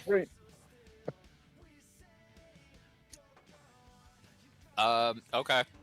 So the two biggest surprises and kind of the trump cards that Toyotaru / Toanuva has that potentially I've seen a lot of people say is a decent factor to help him measure something out against Kai are the Mask of Levitation and the Mask of Time. Okay, so the Mask of Levitation does exactly what it sounds like. It's kind of like low-level telekinesis. He can just levitate somebody off the ground, and that's it. He cannot levitate things off the ground, like, rocks. It's primarily people. So this is a rhetorical question, and I do want to preference rhetorical. But bro, so against the Mask of Levitation, does Kai have anything that can counter against the Mask of Levitation? So the mask just levitates, but you said the mask is just levitates people. It just levitates people. Yes. Okay. Well, Kai levitates himself. Right. All right. There we go. I mean, really, the fact of the matter is, Kai has like a Bible's read worth of ways he can fly around. So yeah. Okay. All right. Yeah. I also, real quick, because this is a stop motion episode, I want to comment on the size difference. Because you may look at a Lego minifigure and a Bionicle set, and think, oh, Tahu's gonna freaking like tower over Kai. He's gonna be like freaking kaiju sized. From what I understand, that's actually not true. That is correct. Well, for one, the thing about Ninjago as a whole is that, and they actually bring this up in Kai's preview, which I thought was kind of interesting, is that they may look like Lego, but the whole Lego part of Lego Ninjago is really only in the character designs. Yeah. Like outside of like a stylistic standpoint, the Ninja and Ninjago are people. They're just ordinary people. And if you've watched the show, they actually like move around. They bend their bodies just like a person would. It's just they can't move like fingers and toes, and that's really about it. Yeah. On the side note, the same thing is true with Bionicle. Yeah, you look at them and you're like, oh, and I think I could be gaslighting myself, but I'm pretty sure I heard Billy on the Lads imply or say that Toa can regenerate or repair himself since he is a Lego. That is incorrect. Just want to throw that out there. The Bionicles are very much also like humanoids. If they die, they die. They don't come back unless there's magic bullshit involved. Very much like Takanuva. So yeah, the concept of death also applies to Bionicle itself. There's no healing factor or anything. Okay, that's good to know. So that's where these two are even. They cannot put themselves back together if they receive damage. Yeah. If they die, it's... If they can die. Yeah. Yeah, Permanent. Yeah. Yeah, that's what... Yeah, I agree. This is in fact not like a Ghost Rider versus Spawn, where it's like, hey, how do you put this guy down? It's quite simple, actually. You can't. You don't. Yeah. No, that... All right. So the second mask, and this is okay. So this is a mask that he shouldn't. That I want to preference. Toyotaru should not get because it was only a one-time use thing, and I'm about to kind of do myself in. I basically am taking the shovel out of BrobusCast's hands, and I'm essentially saying, "Here, I'll dig my own grave. Thank you very much." But the last mask and the most powerful one of them all that Toyotaru used was the Mask of Time. And once again, it does exactly, but not exactly what you think it does. It slows down time, but it doesn't slow a person's time down. So Toa cannot just, uh, slow down Kai or even age him rapidly to death. It's very much something that he uses on himself. He can slow down his own personal time and speed it up, but there is a drawback to this because the Mask of Time is very much like the life equation for Kyle Rayner. Using it for an extensive period of time can kill a Toa. Oh. It can only be used one time, and it cannot be continually relied upon. Now, bear in mind, Toa Taru is one of the strongest Toas, so he's able to resist. He's able to, have enough, interestingly enough, willpower to, get through using it maybe one time. But if he continues to use it, it will kill him. So this is kind of his ultimate end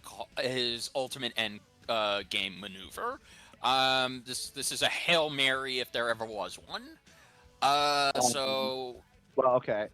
I would like to intervene here and like not to rub salt in the wound. Yeah, rub salt in the wound. But, bro, I'm curious because I was curious about this. The time blade Kai has. Mm-hmm. Do you think that should be able to just counter that outright, or how do you think that would compare to that if it does? So wait, so the Mask of Time it slows down the world around them? yes. It does, but it doesn't slow down. Like if Tahu's in a fight against some random Joe, he's not able to slow down this random Joe. No. As far as I understand it, no. Well, then what the hell is the point of this mask? It's meant to literally just be. Okay, it does stop time, but it doesn't. Again, that's what I said. It doesn't fully stop time. It's so weird.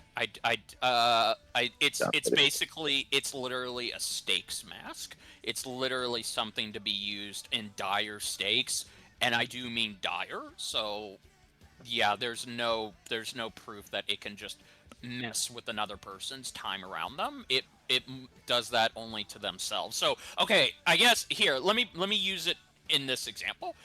So say Kai is about to hit Toa Taru with his most devastating fire blast. Okay, Toa Taru can't dodge it, so he pulls out the Mask of Time and he slows it down around him to get out of the way. Okay. But he can't use it on Kai, so he can't just pull a reverse flash and just age Kai to death, or even stop Ty dead. I'm sorry, I keep saying Ty. He can't just stop Kai dead in his tracks with the mask.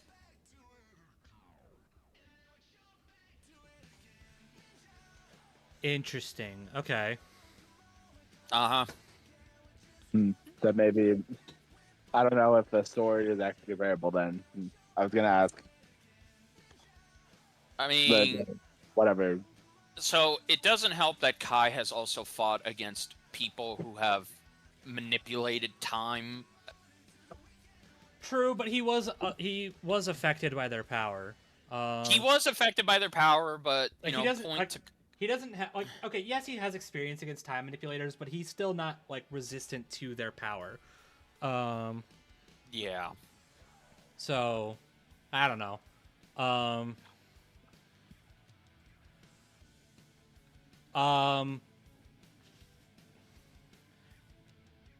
Yeah, sure. I guess I'll give Toa one more thing because I don't want to forget about this. I know somebody's gonna correct me. Toa Taru also has this ability called the Nova Blast. Now, okay. I wondered about this. Now, okay. So what I'm about to say is extremely, extremely dubious and hyperbolic because it's never been stated to outright be shown to us in any Bionicle media. But I guess for the sake of taking Toa at his best, we'll go ahead and say, sure, Taru can do this.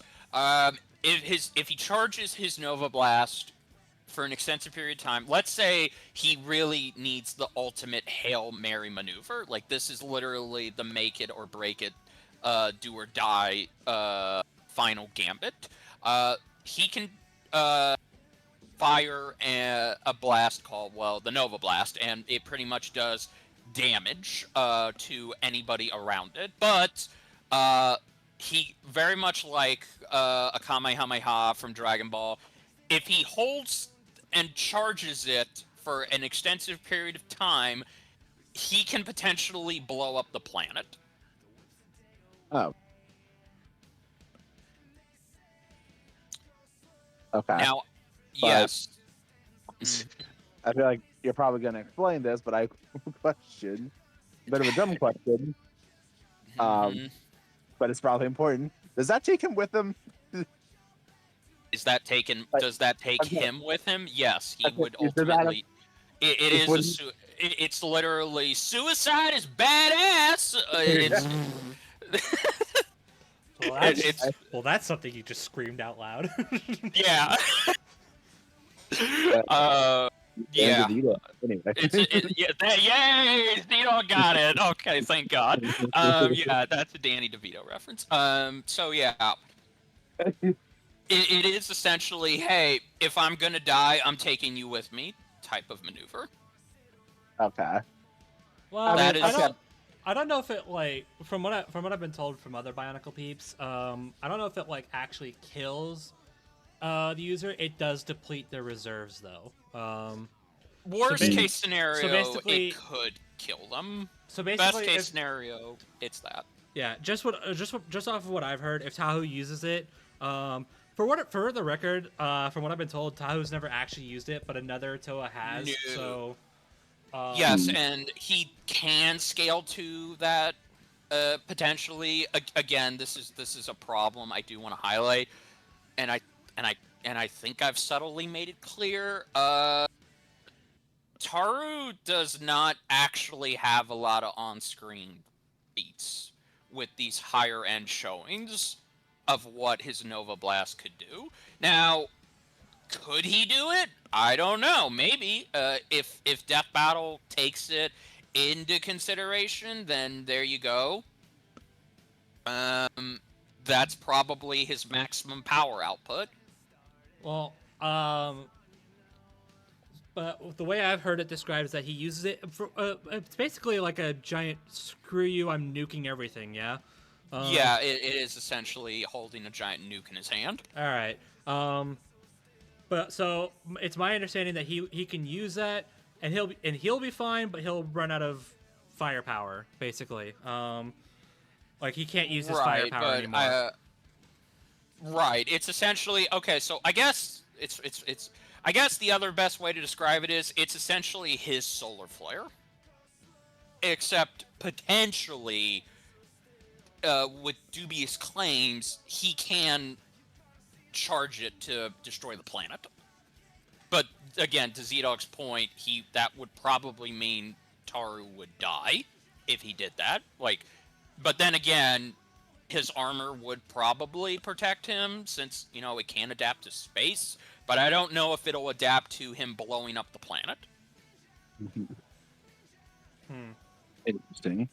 I mean, not to, again, not to dig in. Yeah. It sounds like Kai might just be able to survive it is the thing if he survived the Yeah.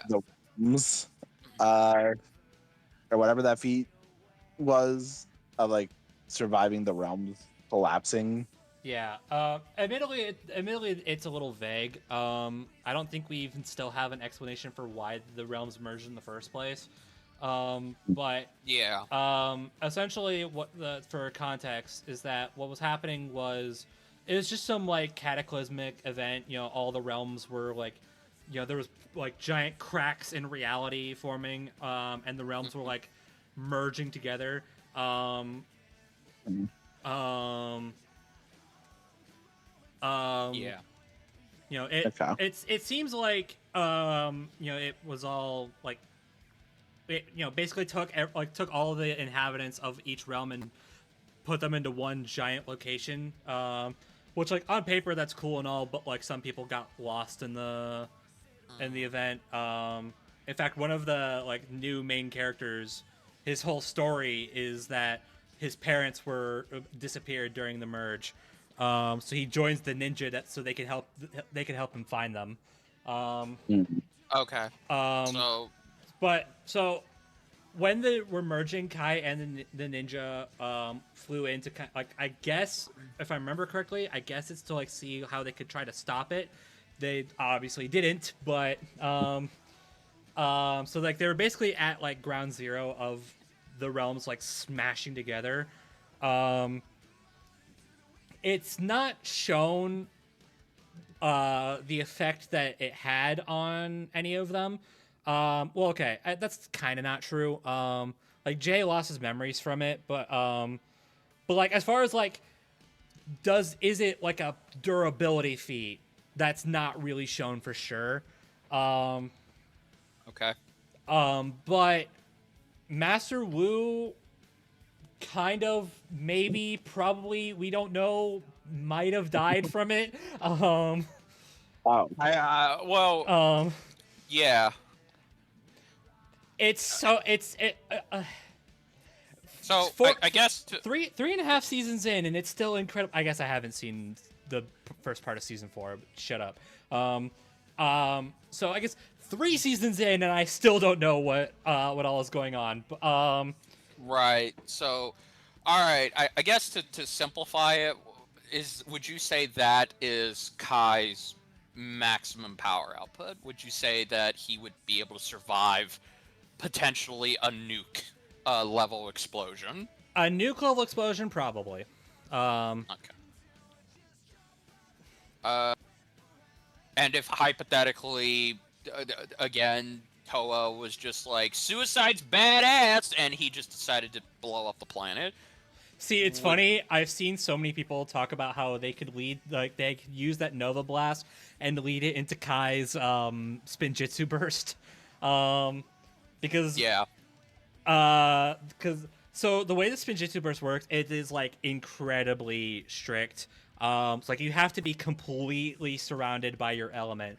The thing is, Kai himself has never used it. Like you see the clip of some of a Spinjitzu Burst in Kai's preview. That's Cole. That's not Kai. I know the colors make it look weird, but that is Cole. That is not Kai. Kai himself has never, like, there's a Lego set that shows he can do it, but like, who cares? But there is a guidebook statement. I think it's a guidebook. That does say that all the ninja did eventually learn how to use it. I was kind of curious why it was being included at first, because like, yeah, it does technically work by having you surrounded by your element, but Cole was surrounded by Earth for like that whole season, and he still needed to like be trained how to use it. Right, I remember that. So I was like, okay, like, yeah, sure, Kai could probably know how to do it, but like we've never actually seen him train how to use it, because once Cole used it, that was it. Another ability after that season, never brought it up again. Right. All right. Well. But I got nothing. Yeah. So I guess the way it works is that you have to be completely surrounded by your element and almost nothing else. Like Cole was able to use it because he was deep in like a mine. Yes. Which is there's rocks on the ground. There's rocks below his feet. There's rocks above his head. There's rocks to his left. There's rocks to his right. He was in tune with the earth. Yeah. Literally. In Kai's case, or I guess in his student Wildfire's case, like it was kind of said by one of the it might have been one of the writers, I don't remember, that like she would have to be like for someone like Wildfire to use it, she would basically have to be inside the sun. Okay. Now I don't know if that's saying like, hey, if she was in the sun, then yeah, she'd be fine. But like that's the kind of like heat that she would have to endure in order to use it. So Kai's kind of in a similar boat. All right. So I feel like it might be a little weird. The fact that we don't see him use it is like really strange to me, but right, but then again, Toataru is in the same boat. The fact that we don't see him use it is also weird, but you know what? Screw it. If we're gonna take these characters at their absolute best and scale them to other characters who have done that. I'm not saying like he shouldn't use it. I'm just saying I don't, because he's never done it, and because fire is such like a weird element. Like it's not a weird element. It's a very interesting element to kind of like talk about in terms of like what does surround you in fire mean in this context exactly? Yeah. The fact that we've never seen Kai use this ability makes it so the answer is all right. I don't freaking know. All right, here. So I guess we'll wrap up with this question to make it simpler and easier. Do you think, comparing the two in terms of just fire, do you think Kai's mastery of fire and his overall power output with fire, do you think he would have enough raw, no pun intended, firepower to potentially destroy or even disintegrate Taru?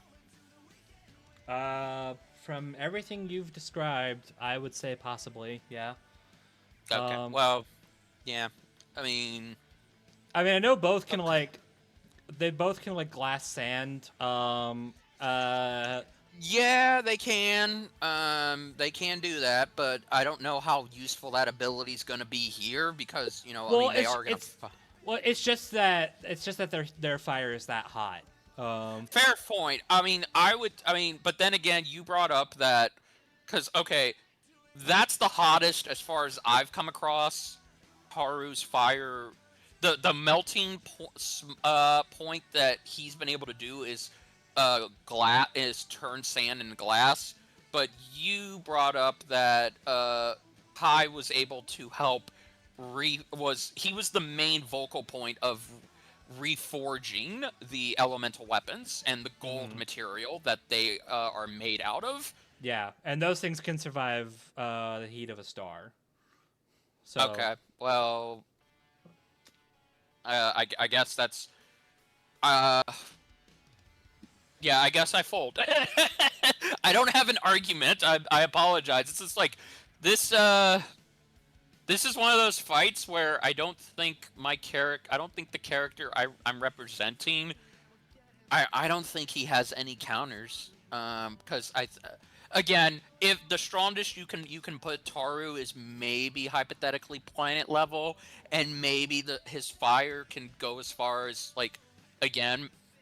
turning sand into glass, but I don't think he can straight up melt. I don't think he could melt gold, or he couldn't forge anything. Because again, he does have Kai. From what you've described, Kai doesn't have any limits when it comes to his fire, does he? Well,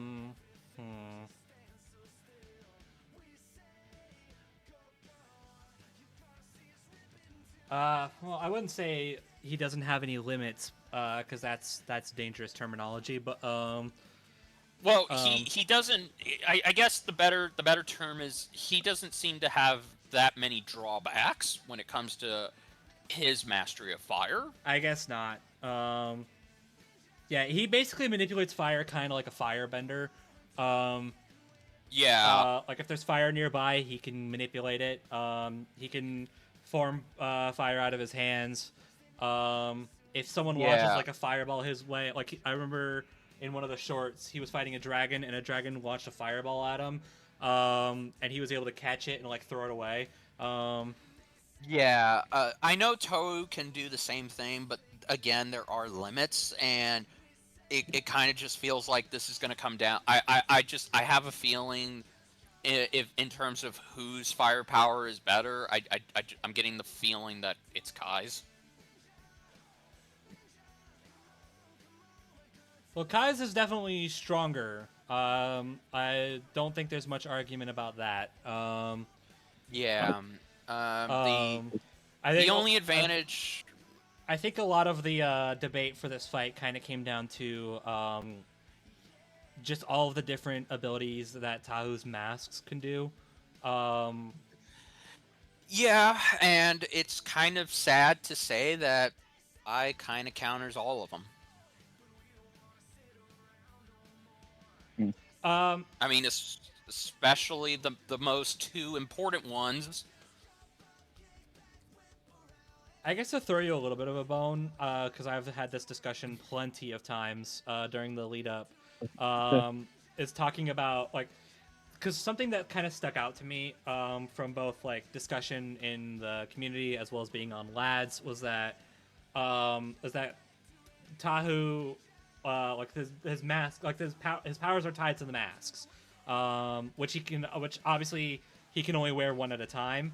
So I thought for the longest time, I thought like, okay, so the problem here is that Tahu needs to take off a mask, put it away, take out another mask, put it back on, and now he has the new ability, but he doesn't have the abilities of the other mask that probably would have been that didn't work out before, but maybe this mask will be more helpful, and then it doesn't work, and then okay, I need to take this mask off, and I need to put another mask on. All right, let's see if these powers work.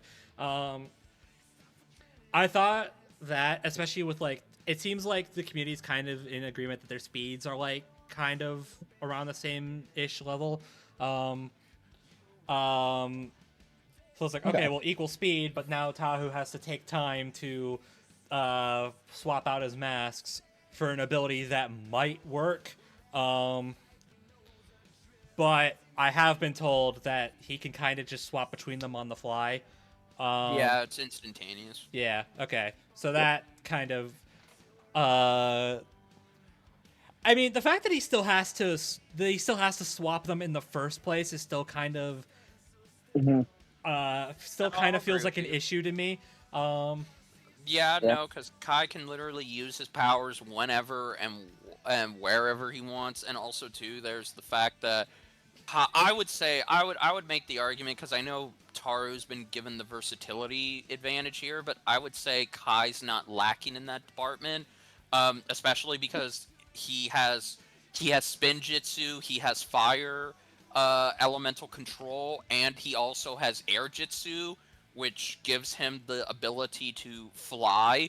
Well, he has another ability, another flying ability. Like that's just it. I feel like Kai has so many methods of flying, whereas Toa Nuva only has one. And he does need the Mask of Levitation to also help him fly, as well. I know this isn't gonna add much, but I am curious. Would you at least say that Tahoe would probably be more experienced? Since I'm pretty sure is he older? Yeah. So okay, his confirmed age is he is over 100,000 years old, but the problem is that there's a caveat to that. He is older, but he wasn't exactly around for all that time. He was locked up in poetically the canister, the literal canister that the Bionicles actually came in IRL. So what in the Skylanders? Yeah, so I mean, he didn't start defending Montanui till after he was already broken out. So he's probably got decades of experience at most. which is ironic because he is over 100,000 years old, but that doesn't mean that means he's been on the island of Motunui for a long time, but I don't believe, as far as I remember, that doesn't mean he's been fighting to defend Motunui for that long of a time. Hmm. And I'm pretty sure Kai, like, correct me if I'm wrong, bro, but hasn't Kai fought people who are way older than him anyway? Yeah, he's fought Noct, who's been around since like the time of the first Spinjitzu Master. Yeah, Granted, I think he also has a similar problem where he wasn't really like in Ninjago for that long. yeah. Because the Forbidden Five were banished to a separate realm. Ah. It was kind of like. I feel like if I remember correctly, I think it was like they were banished to, like, a realm outside the realms. Right. So like they couldn't. It's basically just so that they couldn't threaten anybody ever again. But then they were brought back through methods. It's a long story. Right. Okay. I mean, I guess the difference is that Noct wasn't like asleep. But like in all that time, he was unless the Forbidden Five were sparring with each other the whole time, which I don't freaking know. They weren't actively fighting anybody for all that time. At the very least. But I wouldn't say they were like asleep. They weren't like, but yeah. Oh, don't mention sleep right now. You know, that's fair.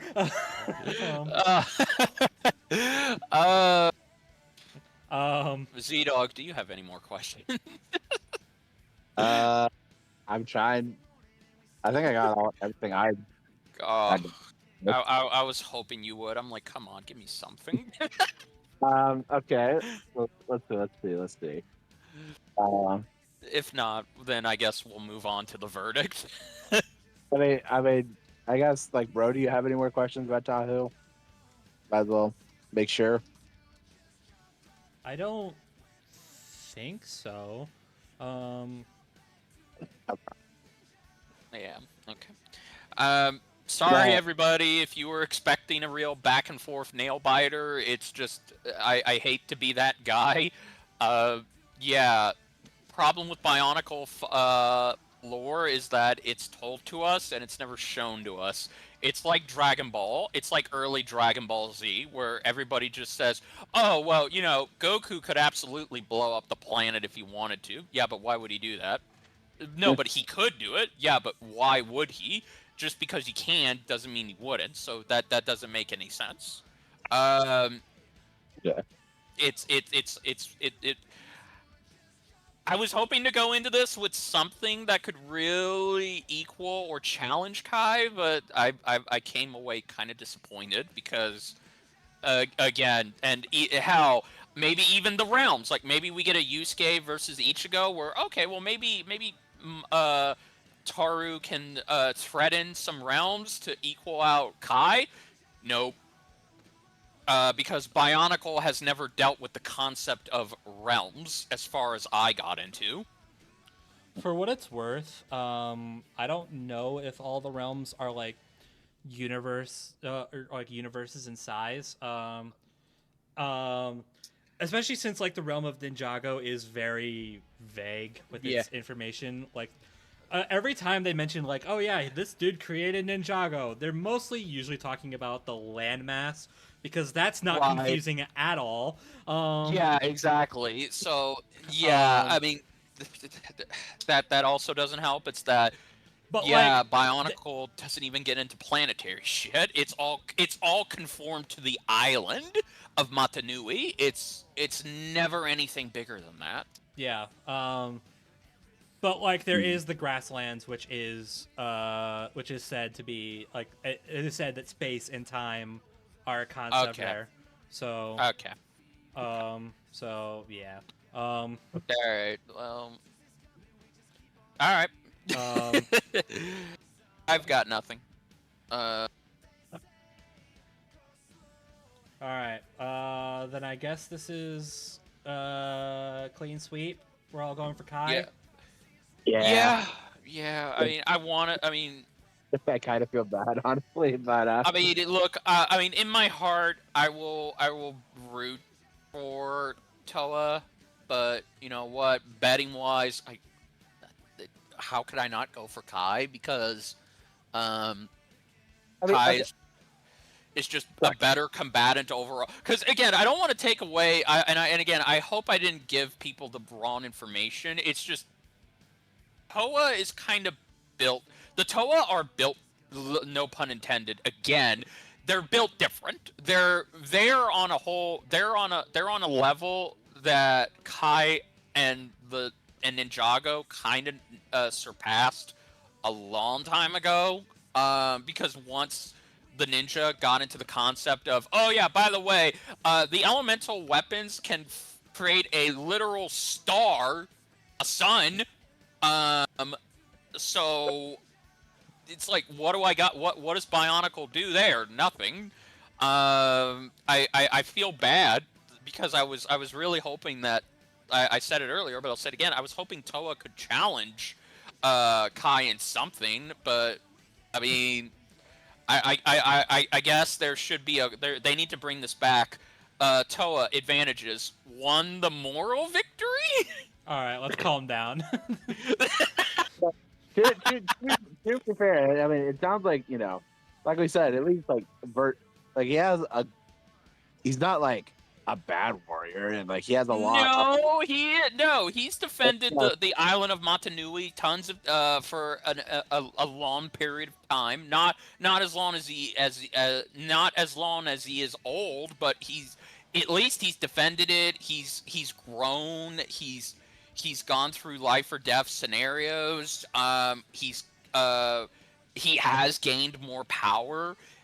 At his best, if you really take the statements as face value and as facts, he could potentially blow up the planet. So hey, that's cool. That's awesome. He's a planet buster. That's cool. It's So, just one. It's just when compared to Kai, it's this is this really feels like another Yusuke versus Ichigo scenario. How interesting that Sean is not here.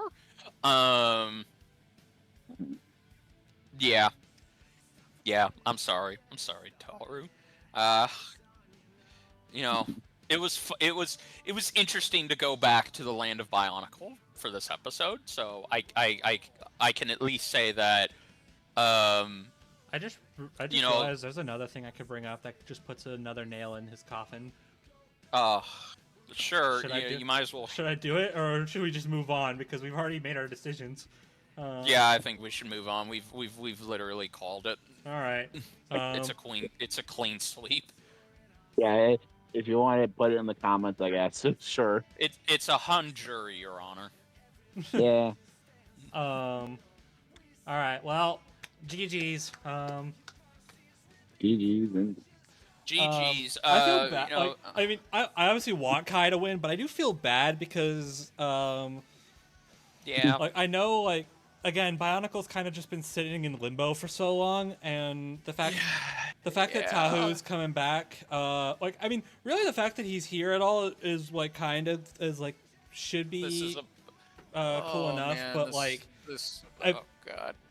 As much as I want Kai to win, especially since I like him more, and B, childhood, and I'm repping him, so let's. Can we not have my reps die again? Thanks. I appear to be on a. I only get one win a year, and I already met that quota with Metal Sonic, so I'm like, Kai. Yeah. No, I feel you. It's kind of sad because I look at it. I look at it this way, and this could be more funny. I kind of look at Toa Taru's return into the limelight in a very similar manner as Bucky O'Hara. Yeah. It's like, you know, you know, Taru's limelight isn't gonna last for long. Hopefully the end death is not Kai choking him out and then cutting his head off. I would count on it. I wouldn't count on that. Oh, thank God. I really, if you ask me, the debate was never the reason why I was excited for this matchup, if I'm being completely honest. Yeah. I was excited for this matchup for purely the animation. Like, this is probably a fight where it's the animation that we're all really paying the price of admission for.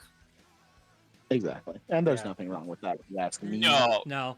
I mean, like, this is the real showstopper here, not the debate. I guess I just feel bad because you know, when we get a franchise that's like really under, like, no one has ever researched it before, or like no one has ever really done like a full deep dive on them before.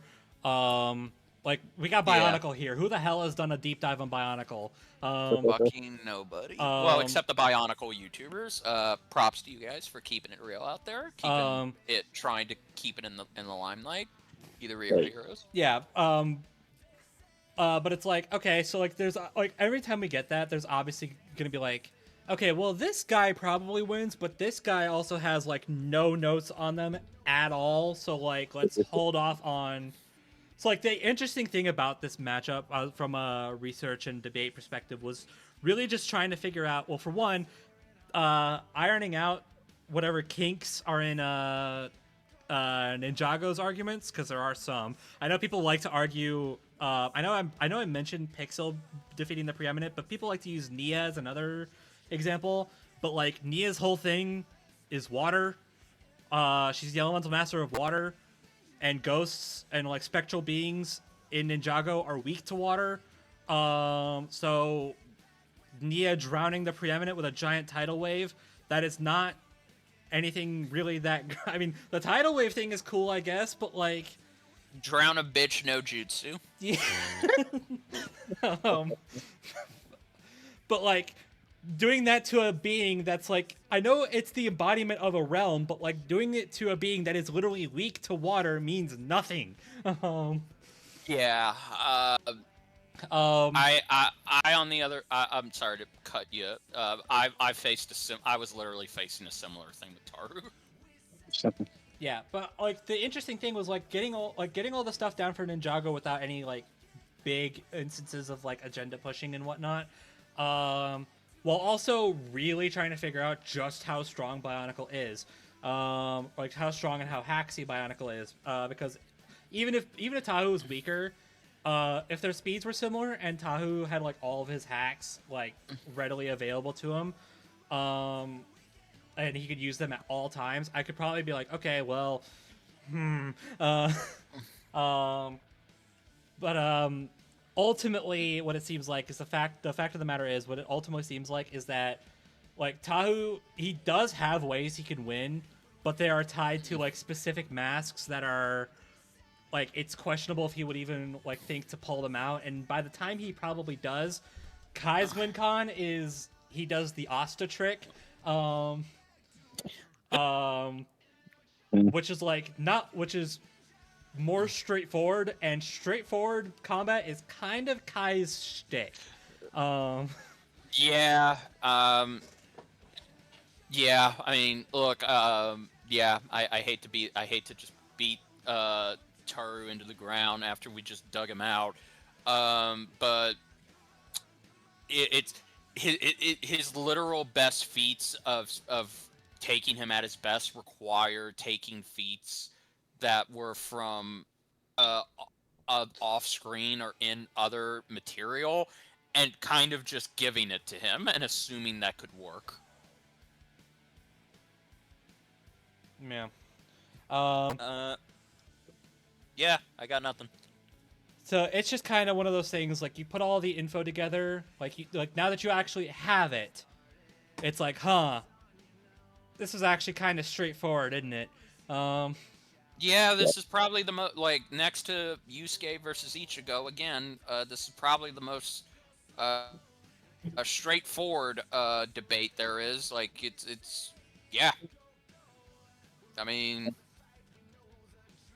yeah, I honestly, I feel so bad. I mean, the animation's gonna have to do a lot of the heavy lifting to make it look like these two are actually somewhat able to challenge both at the same time.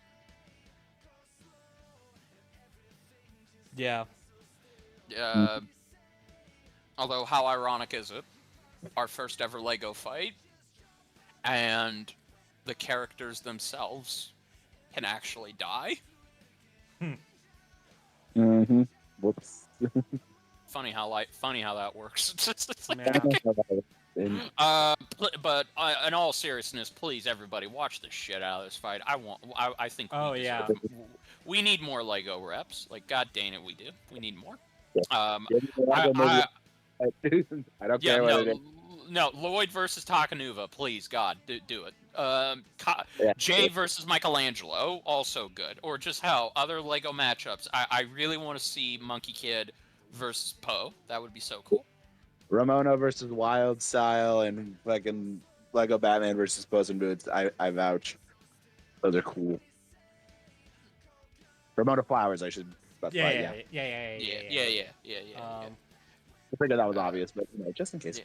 You know, it's honestly really funny we keep bringing up Lloyd versus Takanova because I'm not gonna lie, that's a good match. I like it a lot, but honestly, I'm kind of more partial to Lloyd versus Tommy Oliver. I would love to see Tommy Oliver come back one more time to fight Lloyd.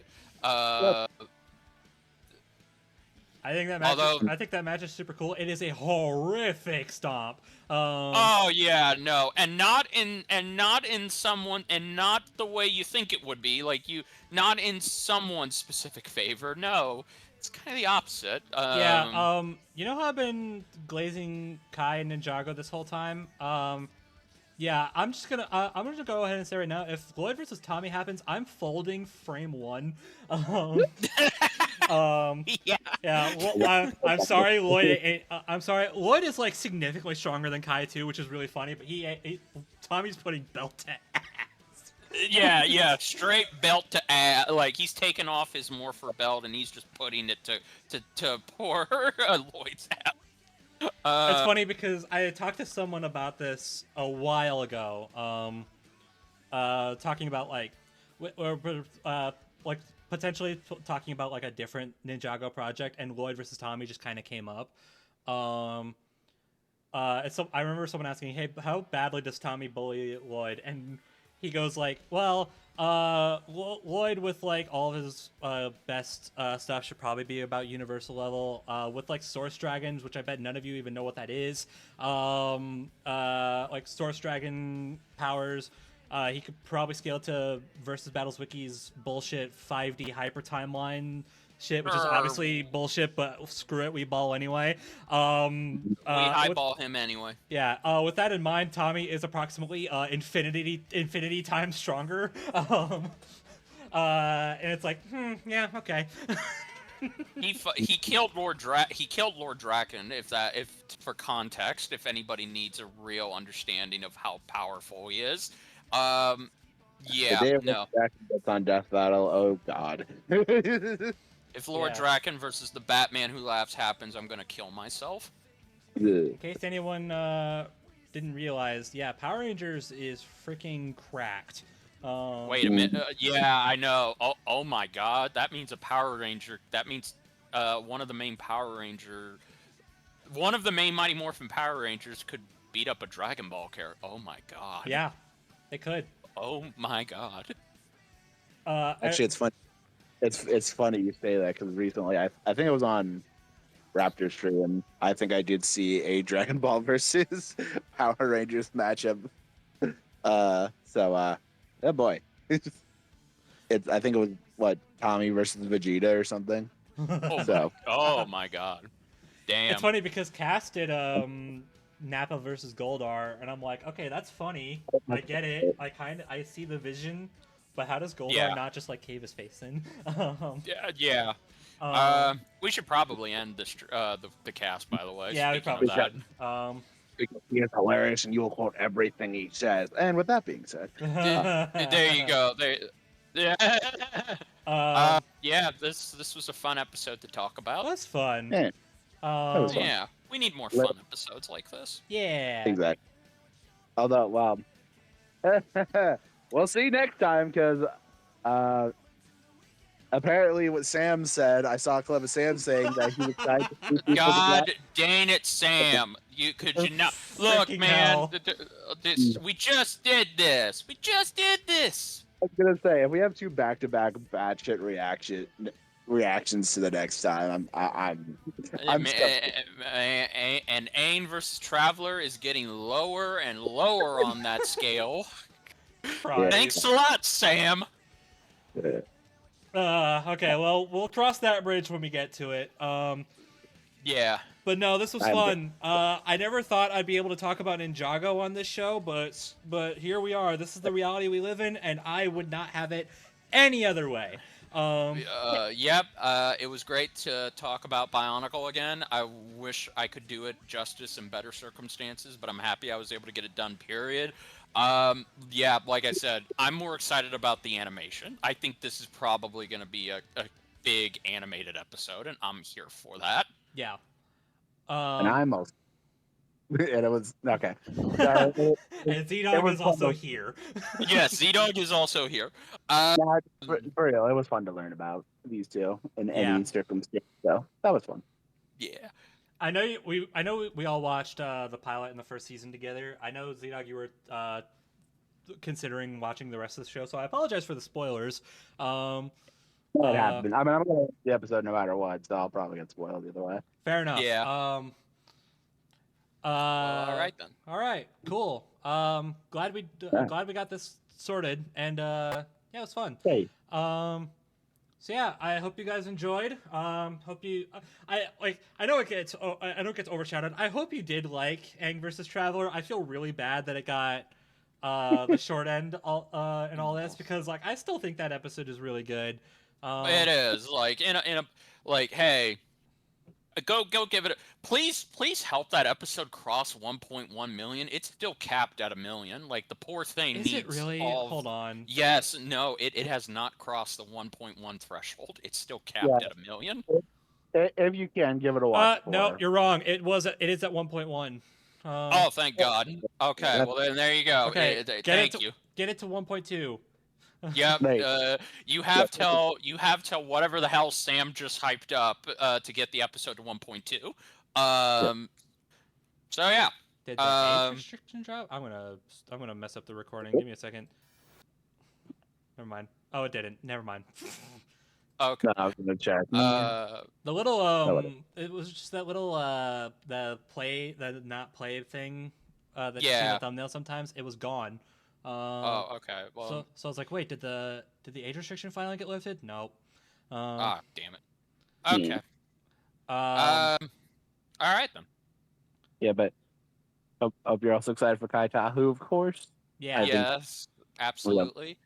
And we'll y'all better watch this one because if you do and it gets if it makes bank, then we're getting more. Absolutely. Yeah, rewatch Aang Traveler a lot and then watch the hell out of Kai Tahu. Yeah. Both episodes. Damn it. And also, thank you, Death Battle, for giving BrobusCast and I the best birthday present ever. Yeah. There you go. All right. With that being said, thanks for watching. I hope you enjoyed, and we will talk to you all in the next episode. Bye, everybody. Wait, what's that sound? What sound? Huh. I heard that sound you heard again. Just. Yeah, I'll go investigating for it some other time. All right. Goodbye, everybody. Bye-bye. Bye.